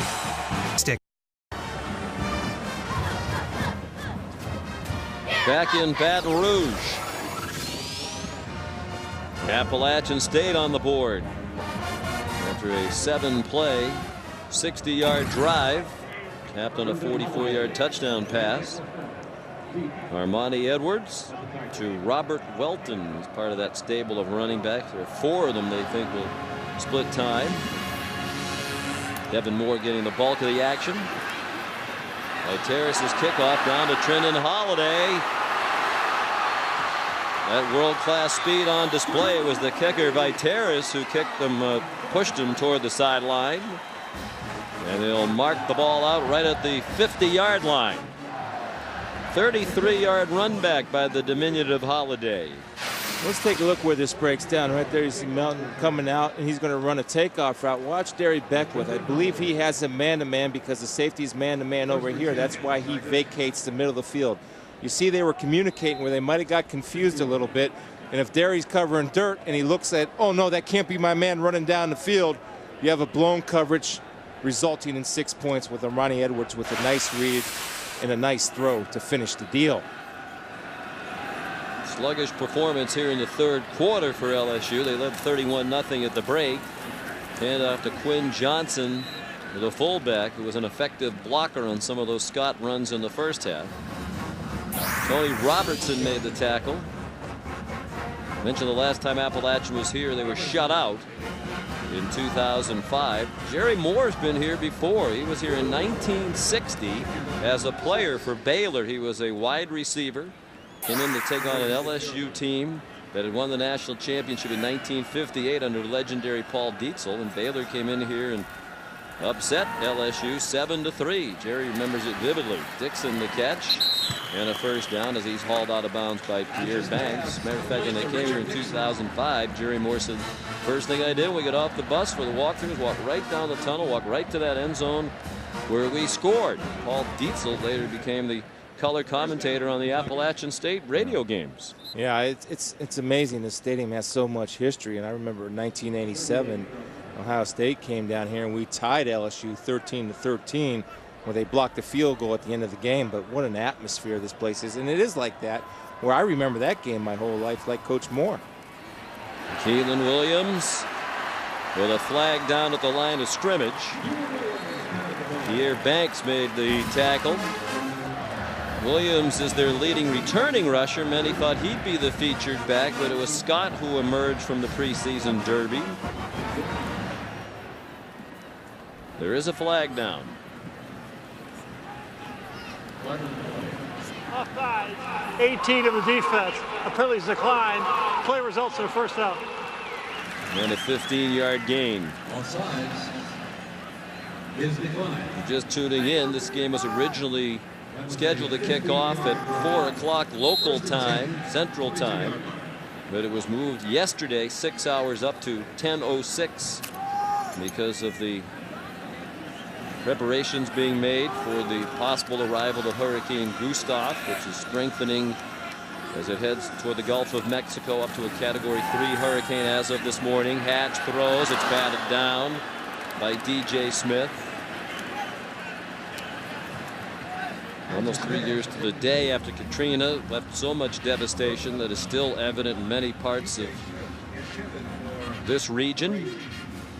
Preparations well underway much earlier this week throughout Louisiana and the Gulf for the possibility of Gustav's arrival. Now forecast to get here late Monday night, perhaps early Tuesday morning.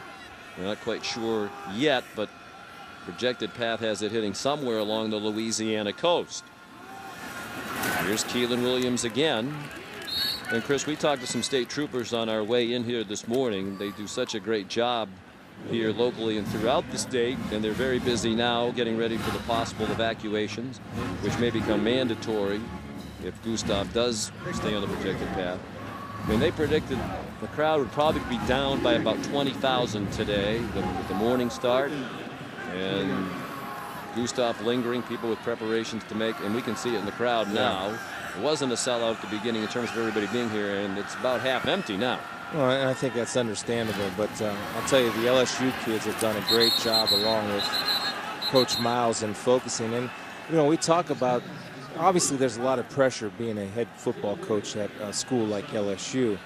But, you know, it's interesting that most coaches don't have to have a meeting tomorrow afternoon to prepare for hurricane preparations, and that's exactly what that man will be doing tomorrow to make sure that his players and the players' families, everybody's taken care of. That's a lot of extra work for him, but something I'm sure he's looking forward to doing and handling to take the pressure off his young men. Keelan Williams went out of bounds short of the first down, so a field goal try for Josh Jasper, and he's done very well filling in for Colt David, who's sidelined with turf toe. First points of the second half for Les Miles and the Tigers on a 33-yard field goal. It's 34-7. Les Miles said they really hadn't done much in the way of hurricane preparation because they've been busy getting ready for this game and changing their schedule to accommodate the early kickoff. He said they'll meet tomorrow, decide how they want to handle the possibility of canceling practices, perhaps even their next game if need be. They're scheduled to play Troy here next weekend. They've been through this before. Right at the beginning of his first season as head coach, they dealt with Katrina and its horrible destruction and all of the aftermath. Rob has more on that. Well, Coach Miles told us yesterday that they're going to have a staff meeting tomorrow to kind of address down the road how they're going to progress, but things have already moved on since we had that meeting with them. They're still going to have that meeting on Sunday, but they're talking about having a practice tomorrow, which is usually an off day, and a practice Monday because they're anticipating landfall on Tuesday, meaning Tuesday is going to be completely wiped out and worthless for them as far as football is concerned. They're also looking at potentially relocating. Shreveport, Louisiana is a city that has come up, and then they have to look at where are they going to be able to play their game next Saturday, depending on everything. But, you know, right next door, just on the back side of this end zone right here is the Pete Maravich Assembly Center. In essence, it becomes a triage center during a natural disaster, and it's fairly insensitive. And when I say fairly, I mean very insensitive to have a football game just a couple hundred feet away from a triage center. Devin Radford returns the kickoff. There is the basketball arena, as we heard earlier from the Chancellor's, already being used to house people with special needs who are being evacuated from the southern parts of the state. So many folks impacted south of here by Katrina came to Baton Rouge to relocate or receive medical attention. Devin Moore, the running back, on first down for Appalachian State from the 40-yard line. Of course, in 05, they moved what would have been a home game against Arizona State from here to Tempe. Les Miles' first game as coach. Patrick Peterson came up from the corner. And that's a name LSU fans have heard a lot about in this preseason. He is a true freshman. He's from Pompano Beach, Florida. He was the USA Today High School Defensive Player of the Year nationally last year. And he's going to see a lot of playing time this year. Tremendous talent. Absolutely, and they'll play a lot of nickel and dime, and Patrick Peterson is going to eventually work his way in. And I saw a glimpse of that talent as he broke on the ball and almost beat the ball at the point of contact. Edwards, another quick throw. Coco Hillary, a short game before he's driven back by Danny McCray. 3-yard pickup. Of course, one of the changes for LSU defensively this year, new coordinators. Bo Pelini had been the coordinator of this defense the last few years under Les Miles. He left to become their head coach at Nebraska. So 2 members of the staff were promoted to co-defensive coordinator. Doug Mallory, who coaches the defensive backs, and Bradley Dale Pivoto, the linebacker coach. Les Miles said they've both been involved in game planning for years. They work well together. They will share the responsibilities. Mallory in the box, Pivoto on the field. Edwards throws into traffic. And it is incomplete. Intended for Hillary and almost intercepted by Chad Jones. Well, one of the transitions, why that transition is easy, is because those guys speak the language like the players. And you'll see a good job of Hillary, and got away with one with Jones coming up and punching him in the back. And Coco has a little right to complain, but also the ball hit him in the hands again, and there's a drop.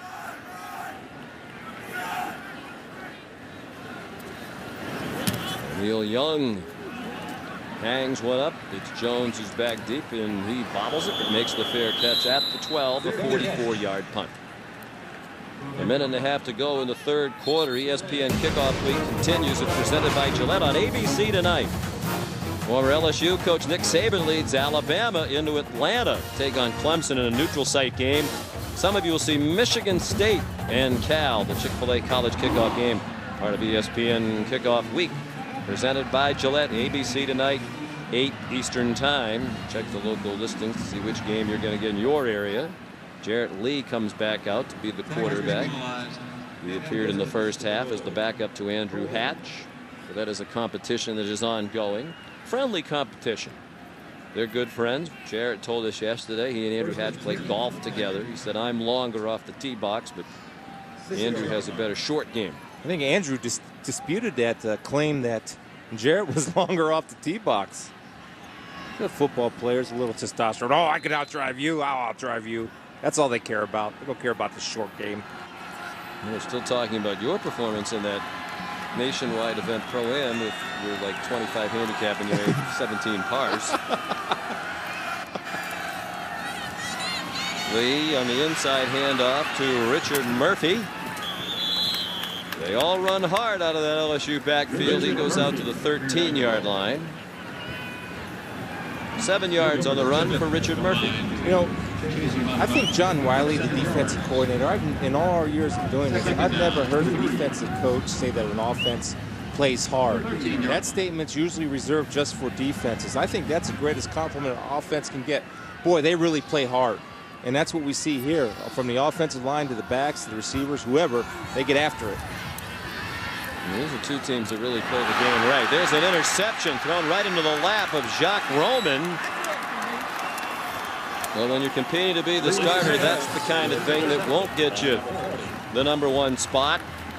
Big lead, just be smart with the football, and he threw it right into the lap of the junior from Kingsland, Georgia. And watch Jarrett's head right there. It never leaves where he's going to throw the ball.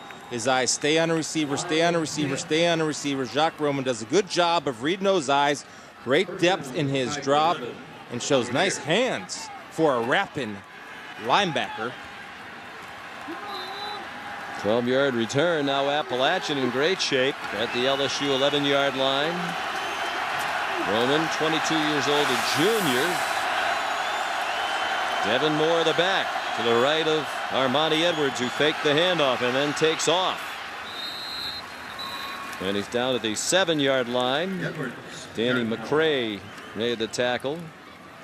We visited with Jacques Roman yesterday. Coming out of high school, he was very highly recruited. In South Georgia, almost on the Florida border. He committed to go to Auburn, but he'd always been a big Miami Hurricane fan. They came close to signing day, said they were going to make him an offer. So he decided to go to Miami. Then that offer was withdrawn. He had no place to go. Spent a year out of football moving furniture. So that renewed his desire to go to college and play college football. Wound up at Appalachian State. And part of a couple of national championship teams. Edwards, the back of the end zone, incomplete, looking for Coco Hillary. Chris Hawkins had the coverage. We're right next to the LSU coaches booth. They're all upset right now in that booth. They don't like the way their team is playing here in the second half. A lot of screaming and yelling going on next door. They got it right to. They're high standards, and they've come out flat. And I think Jerry Moore's learning something about his football team because of the kids never being in this situation, being down 31-0 at halftime. They've come out and responded well, on both sides of the ball. Timeout call with 7 seconds left in the third quarter. LSU leading 34-7. They led 31-0 at the half. Time to take a look now at the ESPNU All-State Standings Review. Wes Miles Tigers 7th in the AP Top 10. We were talking about that yesterday. You don't hear a lot of talk about them as a national championship contender right now. He said, hey, last year at the beginning of the year, we weren't at the top of most people's lists either. It took an impressive win here against Virginia Tech to elevate them into the conversation.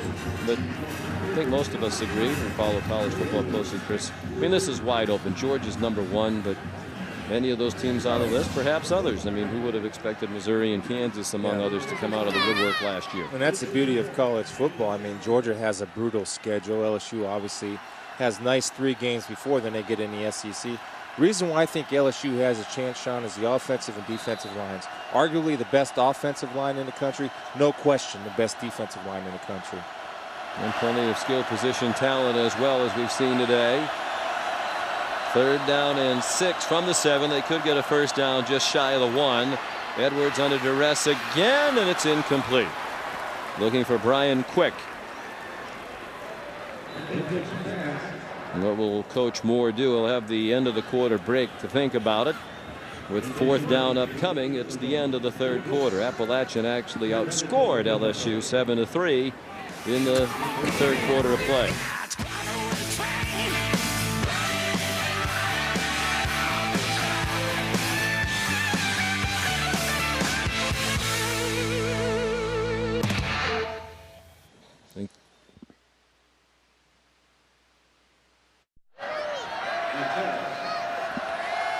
Back in steamy Baton Rouge and on to the 4th quarter with LSU leading Appalachian State 34-7. A field goal try for Jason Viteris, the first of his career, and it is good from 24 yards out for the sophomore from Seneca, South Carolina, who backed up one of the great kickers in the history of their program, Julian Roush, last year, who went to camp with the Pittsburgh Steelers but was cut. So it is 34-10, and once again we check in with Rob Stone. Well, Sean, Coach Miles really played this whole quarterback situation close to the vest throughout the summer. You know, practices were closed. Stats from scrimmages for individuals were not released. They were cumulative stats by position. Depth charts gave no hint. And I asked Coach Miles last night, you know, why not name the starting quarterback? And he reflected back on a situation a couple years ago when he said, you know, there really was a no-brainer situation as who my starting quarterback was. And I held off on naming him. Turns out he got injured. The number 2 quarterback became the number 1, stepped in, had all the confidence, had all the joy of being the number 1 quarterback, and he never had to have that stigma of being the backup, being the number 2. So he said, there's no reason to ever premature name your starting quarterback unless, I don't know, unless you have Peyton Manning on your sideline or something, I guess. Well, I think it's good points, but you know, when you're watching practice, the kids eventually figure out who's going to be the starting quarterback. The coaches know who's going to be the starting quarterback. How they know? Well, who's getting most of the reps? Right. Especially the closer you get to the game, you've got to make sure, and you have an obligation as a coaching staff to get that kid the majority of the reps so he can be ready to go. Terrace kicks off. A short little pop-up toward the far sideline, caught at the 32-yard line. Calvin Shepard, a big return to the Appalachian 46. 23 yards on the return of that short kickoff by Shepard, who's a linebacker out of Stone Mountain, Georgia, in his sophomore year at LSU. Yeah, he's a teammate, a high school teammate of Riley, the other first-time starting linebacker, and those guys came together at LSU, and both of them anxious to prove that they can live up to the standards of LSU linebackers. Right there, he lived up to the standard of a kick returner at LSU. Good job. Athletic linebacker. I wouldn't know what that was about. Oh, this new modesty is so insincere. Well, Jared Lee threw an interception that led to a field goal, so here's Andrew Hatch back under center. With the eye behind him, Keelan Williams takes the pitch. Junior from Lafayette, Louisiana. Chopped down by Leonard Love. Looked like he was the heir apparent, as he said earlier, to Jacob Hester. Some speculation that a couple of fumbles, one in practice, one in the spring game, might have gotten him in the quote-unquote doghouse. Les Miles said that is not true, although they do put a huge premium on ball security. They lost only 3 fumbles as a team all of last year. Well, that's an incredible stat right there. Keelan Williams just lost out to Scott, and if you watch the first half, you see why. But again, the depth that they have, one guy can get a hot hand. Yeah, chariot out deep, and it is broken up. Intended for Demetrius Byrd, and well defended by Cortez Gilbert, the junior out of Goldsboro, North Carolina. Well, one question, and it's not going to be unanswered, or that won't be answered today, is whether Andrew Hatch is going to solidify this job, because he's underthrown a couple balls. You got 5'10" against 6'3". Throw that ball high and long and throw it to the back pylon and let your tall receiver win the jump ball. There's a couple passes that he's underthrown today that are big play opportunities. He's just not getting it there.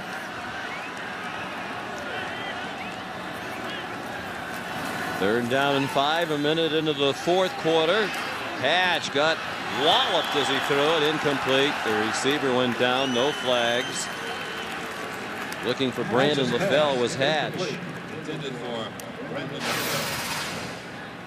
It's a good job by Andrew of buying time with his feet. I'll tell you, a little disappointing. His receivers did not continue their work down the field, avoiding the rush, forcing Andrew to try to force one in there. I thought he was going to get walloped. He actually kind of just took a grazing blow from Smith, who might have been charitable toward him. Maybe trying to avoid roughing the passer. I wouldn't be surprised, Sean, if we see Jordan Jefferson, a true freshman. He's their third quarterback, at least at the start of the year, but he's a terrific talent. Another concern might be the punting. Oh, that was another attempt at the coffin corner. Got the corner part of it right. Yeah. Forgot the coffin. 15-yard punt. The good news is that's not his shortest one of the day. Sean McDonough, Chris Spielman, Rob Stone, our producer Josh Hoffman, director Mike Roig, our outstanding ESPN technical crew. Delighted to have you with us. LSU and Appalachian State in the fourth quarter in this head-to-head matchup. Defending national champions.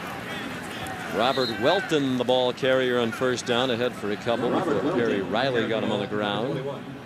Appalachian State is the preseason #1 again among FCS schools, favored to win their national championship for the fourth year in a row.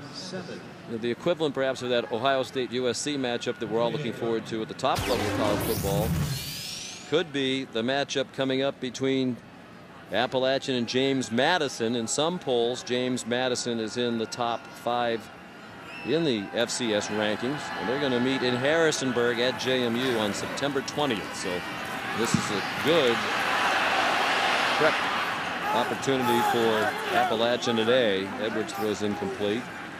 That's what Jerry Moore said. So these are not money games for the smaller schools, although they are getting a nice paycheck of about $550,000 for the trip here.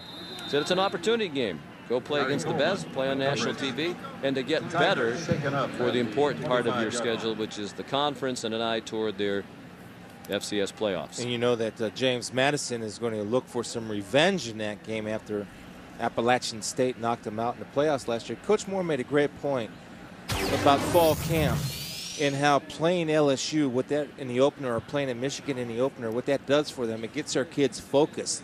They rarely have a bad practice in fall camp because the kids know what's at stake when they come to a venue like Tiger Stadium or up to the Big House in Ann Arbor, that they want to go up and play their best, so their practices are very focused and very crisp, which is an advantage also to prepare them for their conference schedule.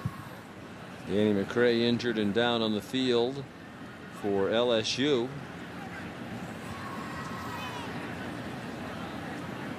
Right ankle injury or foot, it would appear.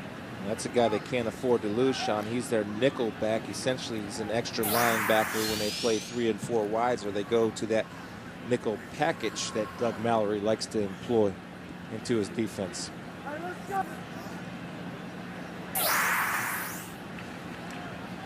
Remember back in 1987, we played a game down here against LSU at the coin toss. Myself and a captain for LSU got in a fight, and this captain's name was Eric Andelsek, right there, number 76. Hated the guy, but I had to say, after the game, he was the toughest guy I ever played in. Up at minicamp in Detroit, we get on the bus. The guy sits next to me. I say, "Oh, please don't sit next to me." He sits next to me. We end up being best friends. And tragically, in 1992, Eric was killed by a drunken truck driver while he's weed whacking his lawn, and miss him dearly, but he was a great friend and represented LSU proud. There's his nephew, Chase Clement, who's going to be a great player, defensive end, carrying on the tradition, and I exchanged text phone numbers with him, so I'll make sure he makes good choices while he's in school. Now timeout called by LSU. Such a great football tradition here, such great history. But these are the glory days right now. I mean, we talked about the last 3 years, 34 wins, the best 3-year stretch in the history of the school. And with all the talent in this state, the great atmosphere and facilities here, you get the feeling they've got it rolling, and it's going to be rolling for a while. Yeah, and one thing that helps them keep it rolling for a while is the talent that they have in this state. And Les Miles, what you do, you build a fence around the state of Louisiana, and there's such passion for LSU, not only amongst the fan bases around Baton Rouge, but I think around the whole state. And the other luxury he has is there's no other big school that LSU has to compete with in state. And so certainly I guess the loyalty that the kids grow up feeling for LSU, except maybe Derry Beckwith, who grew up a Florida fan, yes. I believe, yeah. Last non-conference loss for LSU was Nick Saban's last game. That stunning last-second loss to Iowa in the Capital One Bowl. They're going to keep that perfect non-conference record under Les Miles intact today against Appalachian State. Out of the timeout, the Mountaineers 3rd and 7 from their own 28. Edwards, this has been the story of the day. He's had nowhere to go. Got away from Harry Coleman. Back to about the line of scrimmage, and that's it. And they will punt. It was a good decision by Armani Edwards to run out of bounds. I mean, he's taking the shots today, and that's one thing that he has to learn to do a little bit better. And I almost hate saying this, but he's so important to the success of that football team that he's got to avoid some hits. And you hate to tell him that, but not all of them, but some of them he's got to be smart. Perhaps even time to take him out of this game. I mean, I know they're only down by 24, but if you've watched all day, I mean, they have no chance of making up this deficit. I think a little bit more. They might be a little bit hesitant because they have a true freshman from Tampa in DeAndre Presley that backs him up. I don't know if you want to put him in there right now. Put him in all year, too. Yeah. Should something happen to Armani Edwards today. Young's punt is down by Sean Ryder at the 47-yard line, a 26-yard boot.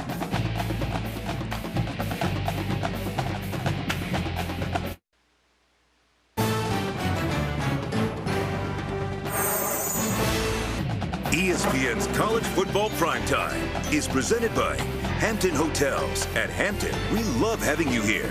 And in part by G6 from Pontiac, official performance machines of the NCAA. Well, with the heat of the day, Hurricane Gustav perhaps heading in this direction. And with this score, 34-10, as you can see, Tiger Stadium has emptied out. It is sweltering now in the stands, temperature up to 92. And with high humidity, only the diehards are still here. And unfortunately, a lot of these people have to head home to wonder what their future is going to be in the next few days. Will they have to evacuate as they prepare for another hurricane, Hurricane Gustav? It's funny, I'm amazed and admire the composure of the people of Baton Rouge and how they handle this situation. I'm in my room watching the Weather Channel as much as I can. In between episodes of Barney, apparently, from what we on the left side learned earlier. Richard Murphy, the ball carrier.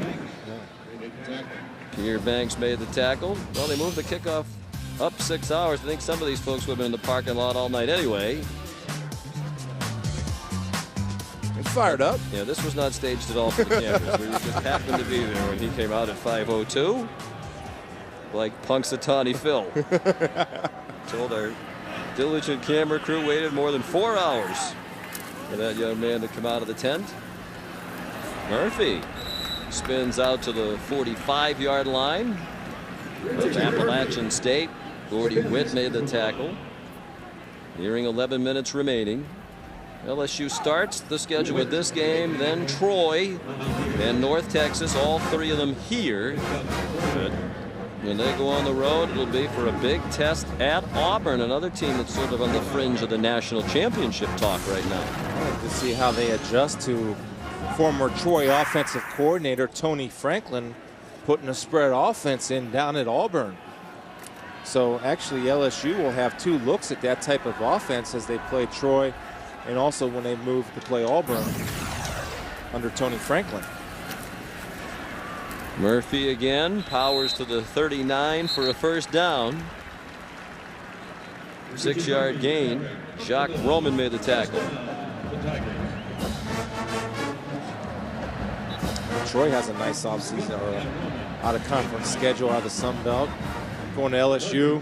Then after that, you get a nice little challenge going up to Columbus, Ohio, and playing Ohio State. Larry Blakeney, true to his word, play anywhere, anyone, anytime.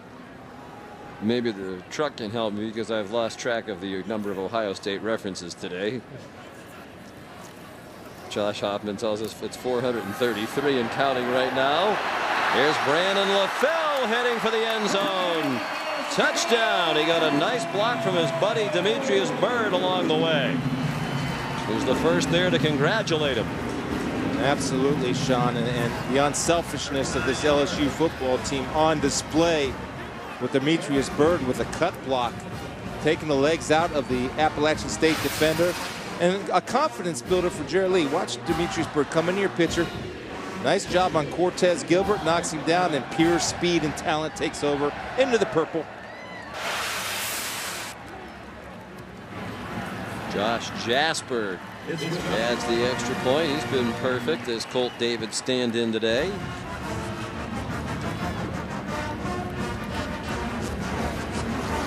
There was a 39-yard touchdown pass.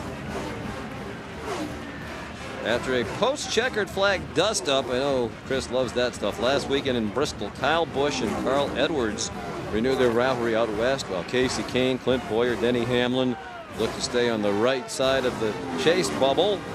The NASCAR Sprint Cup Series Pepsi 500 at California. It's a long title. On ESPN Sunday, that's tomorrow, August 31st. It begins with NASCAR Countdown at 7 Eastern Time. For more information, log on to ESPN.com. Those guys are supposedly buddies, but you're hearing some of the sound bites this week. I don't know, maybe they're just claiming they're friends. I don't know. I'm just glad called Carl Edwards Mr. Ed. That's a compliment. He's got to keep Danica Patrick out there. Should go in there and whoop both their rear ends. She's not afraid to get in the face of her fellow competitors. Yeah. Tough.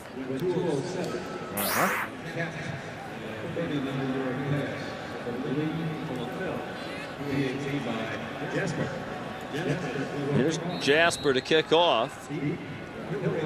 With 10 minutes to go, it's 41-10 LSU. On their way to their 12th straight win on the ESPN family of networks. Devin Radford, the Virginia Tech transfer, stacked up at the 20. Of course, this is the time of year when you get differing opinion in the polls. A lot of people think they shouldn't even bother with polls until a few weeks at least into the season. But like everybody else, we have our opinions. Only because I didn't want you to rough me up, I'm going with Ohio State. I thought Oklahoma was the best team I saw in person last year, and I thought they badly underachieved. So maybe this year, Florida, West Virginia, and Clemson. My top five. You're reaching a little bit, but and we'll preface by saying all those are interchangeable. I think with the strength of college football, the parity in college football, who knows what can happen. But I think Ohio State with 8 returning starters, I think an argument for LSU after we witnessed today. Yep. USC, of course, Florida. Urban Meyer's going to have one of his best teams. Returning Heisman Trophy winner. It's going to be a great year for college football.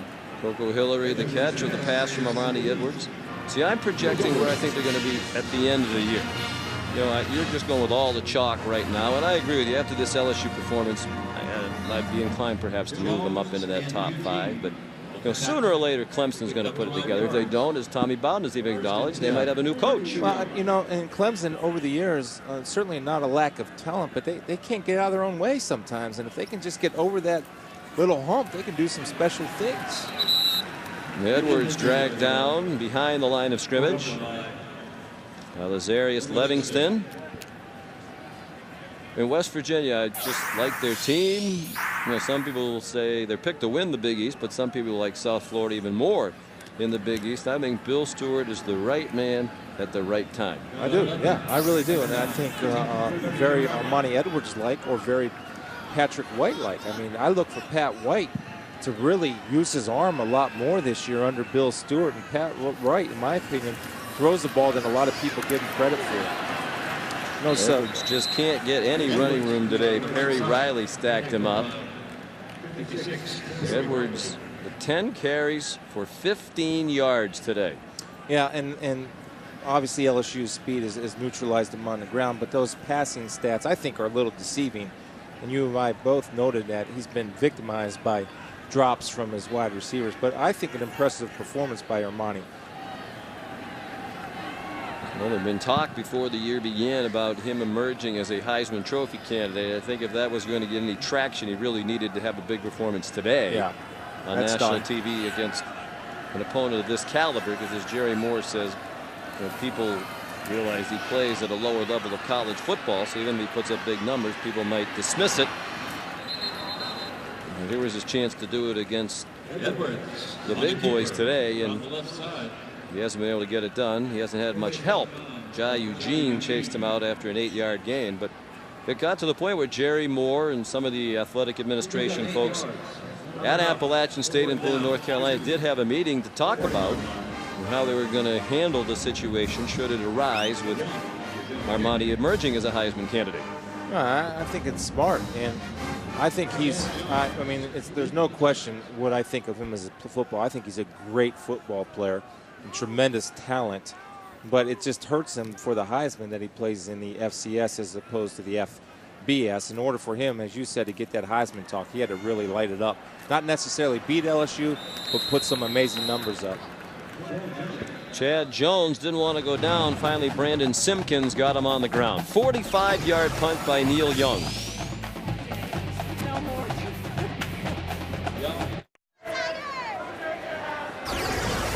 Back in Baton Rouge for the final 7:24. LSU in command in this head-to-head matchup of the teams that won the national championship at their respective levels last year.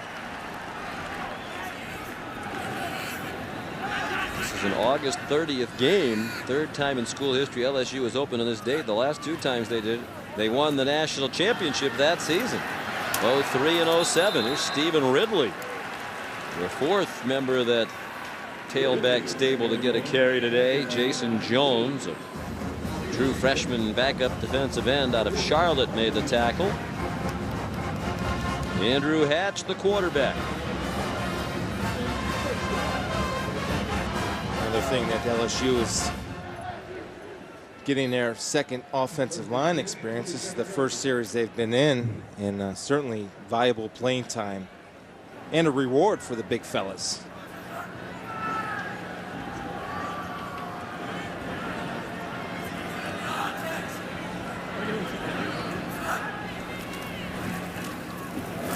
The pistol again, and Hatch down just shy of the 30-yard line. Let's put the spotlight on today's Levi's 501 original, and it's Charles Scott who got them off and running from their first snap. 54 yards, 48-yard touchdown run on the very next play. We had 144 yards in the first half. Made way for the backups here in the second half with a career high 160 yards rushing today for the junior. Charles Scott, a powerful runner, that kind of size, running behind that kind of size, meaning the offensive lineman. That's a potent combination right there. Ridley running right. Flag down. He's down to the 32. Credit Anthony Williams with the stop. Junior out of Concord, North Carolina. The flag's against LSU.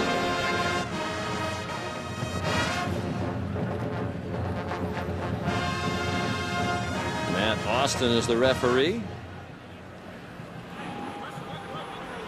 Holding, offense 83, 10-yard penalty for the spot of the foul.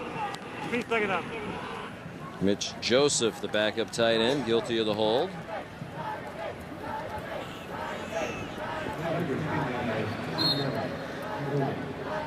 Familiar Tiger Bait chant, which is ongoing to the opponents that enter. Well, unfamiliar to see so few people. Yeah. In this stadium at this time. Very hot day, the early kickoff, and Hurricane Gustav making its way into the Gulf of Mexico. It has already been upgraded now twice today. Very early this morning when we arose, it was a Category 2 hurricane, upgraded to Category 3 this morning, and they tell us just recently upgraded to Category 4 with winds of 145 miles per hour, moving north and projected to make landfall. Still in a pretty wide projected path. They'll narrow it down as it gets closer, but Louisiana is right in the middle of that cone we've all been looking at, the projected landfall target that we've all been seeing all week. Yeah, I've taken a little bit of comfort that they're more prepared, obviously, for this one as opposed to Katrina. First sack of the day for Appalachian State comes from Jabari Fletcher, sophomore from Atlanta. The levees have been reinforced. Those might be tested in New Orleans. The evacuation plans are going to be put into effect earlier if need be. And as we said, some people are already evacuating. There was talk yesterday about changing the football game. A lot of people said, well, wait a minute, you know, the hurricane isn't supposed to get here if it comes at all till Monday night or Tuesday. But as they've learned through their unfortunate experience here, it is much better to be well prepared, well in advance. Absolutely. Communication has been a key, just like in football and life. Good communication. DJ Frazier makes the fair catch. It's Josh Jasper who punted that one, so he's had an unexpectedly busy day. Filling in for the kicker, Colt David. He's handled the placements, and now with the struggles of Dalfrey to punt today, they took a look at Jasper, and he kicked it 45 yards with no return. And that's what you get your opportunity when the punter hits a 14-yarder and a 15-yarder. It might be the end of the day for Armani Edwards. They don't want him to endure any more punishment, and they will give the true freshman out of Tampa, DeAndre Presley, some snaps. 5'11", 170 pounds.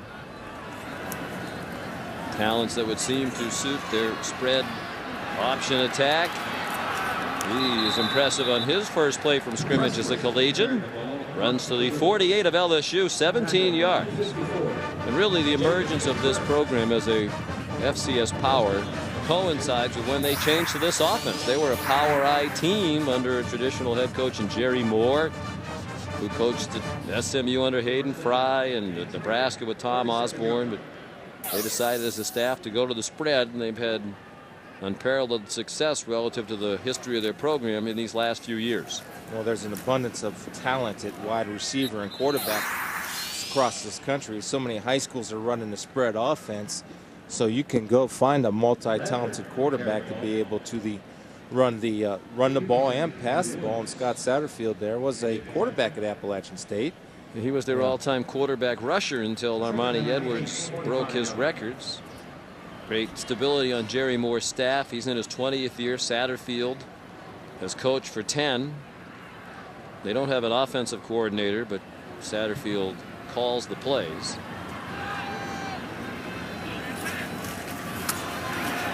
Presley, welcome to college football, but he dumped it off nicely. Devin Radford out of the backfield, showing his much talked about speed. He went down to the 13-yard line, a 32-yard gain for Appalachian. Phelan Jones made the tackle for LSU, a backup defensive back.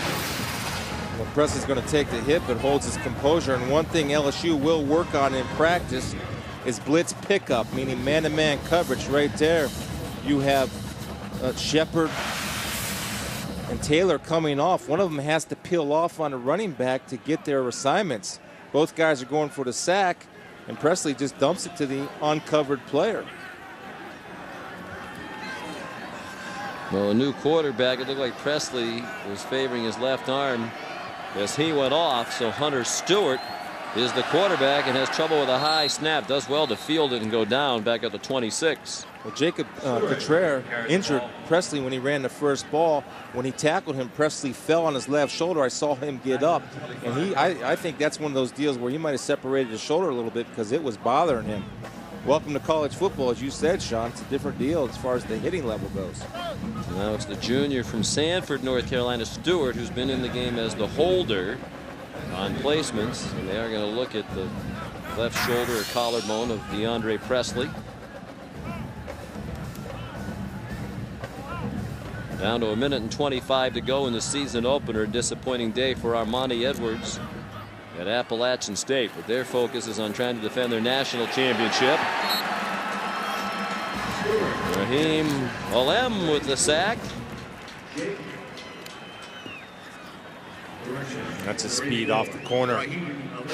Really got no shot. Watch his get off. The most important thing for a defensive lineman is get off. And right there, he just swats his hands down and is able to turn that corner and celebrate with his teammates, adding to the depth of the potent defensive line of the Tigers. Final 45 seconds now of this season opener. These two teams have combined to win 5 of the last 10 national championships at their level. Brian Quick, the intended receiver. Stewart just threw it up for grabs. Patrick Peterson there to knock it down. Right there's going to be an impact player by the time it's all said and done. I mean, it's difficult to find 6'1" corners that can run and have burst. And Patrick Peterson, highly talented coming out of high school, is going to be a major contributor. This will be the 6th straight season opening win for LSU. And they will have won 12 of their last 13 season openers. Their only loss during that stretch was at Virginia Tech in 2002. Very solid performance against a very good Appalachian team that just couldn't get anything going today. And Stewart might wish he was still the holder. Get offsides. It's been an ugly sequence, not really all of it his fault. Yeah, you're going to get offsides on Ricky Jean-Francois right there, who's known. Defense. 5-yard penalty. Repeat 4th down. He's known for his get off right there. Tried to jump the count a little bit. It's been a little quiet today, big fella. The freak, as they call him. Still 4th down.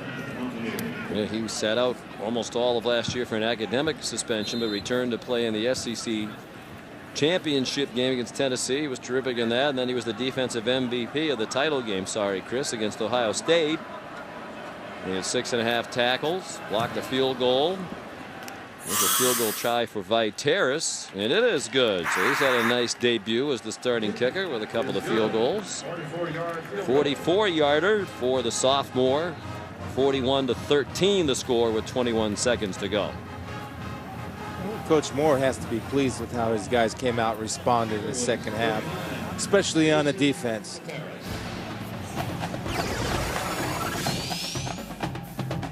In celebration of our 100th anniversary, we're sharing our GM employee discount with everyone. You pay what we pay. Not a cent more. The GM employee discount. For everyone. Plus, get the best coverage in America on Pontiac G6 with better combined fuel efficiency than Honda Accord. And now get a 2008 G6 sedan starting at $16,720. See your local Buick Pontiac GMC dealers. Kick off your weekends with live college football on ESPN Classic. Touchdown! Every week, Classic hits pay dirt with college football's best rivalries and most exciting players. Oh my! The hit of the day! Tradition runs deep when the nation's most storied teams go head-to-head on the gridiron. Saturday, the New Hampshire Wildcats march into West Point to take on Army's Black Knights. New Hampshire versus Army, live Saturday at 1 on ESPN Classic.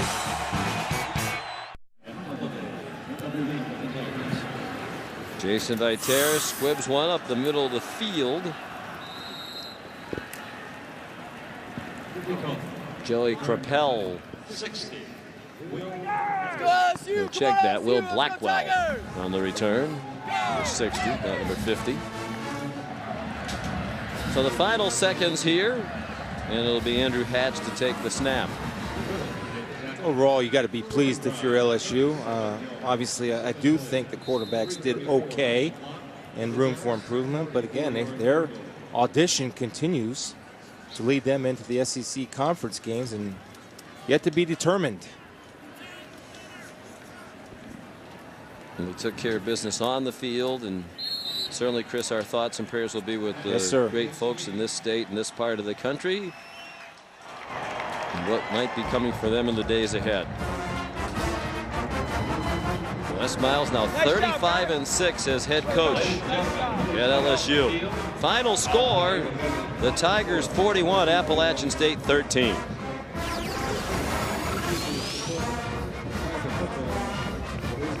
This has been a presentation of ESPN, the worldwide leader in sports.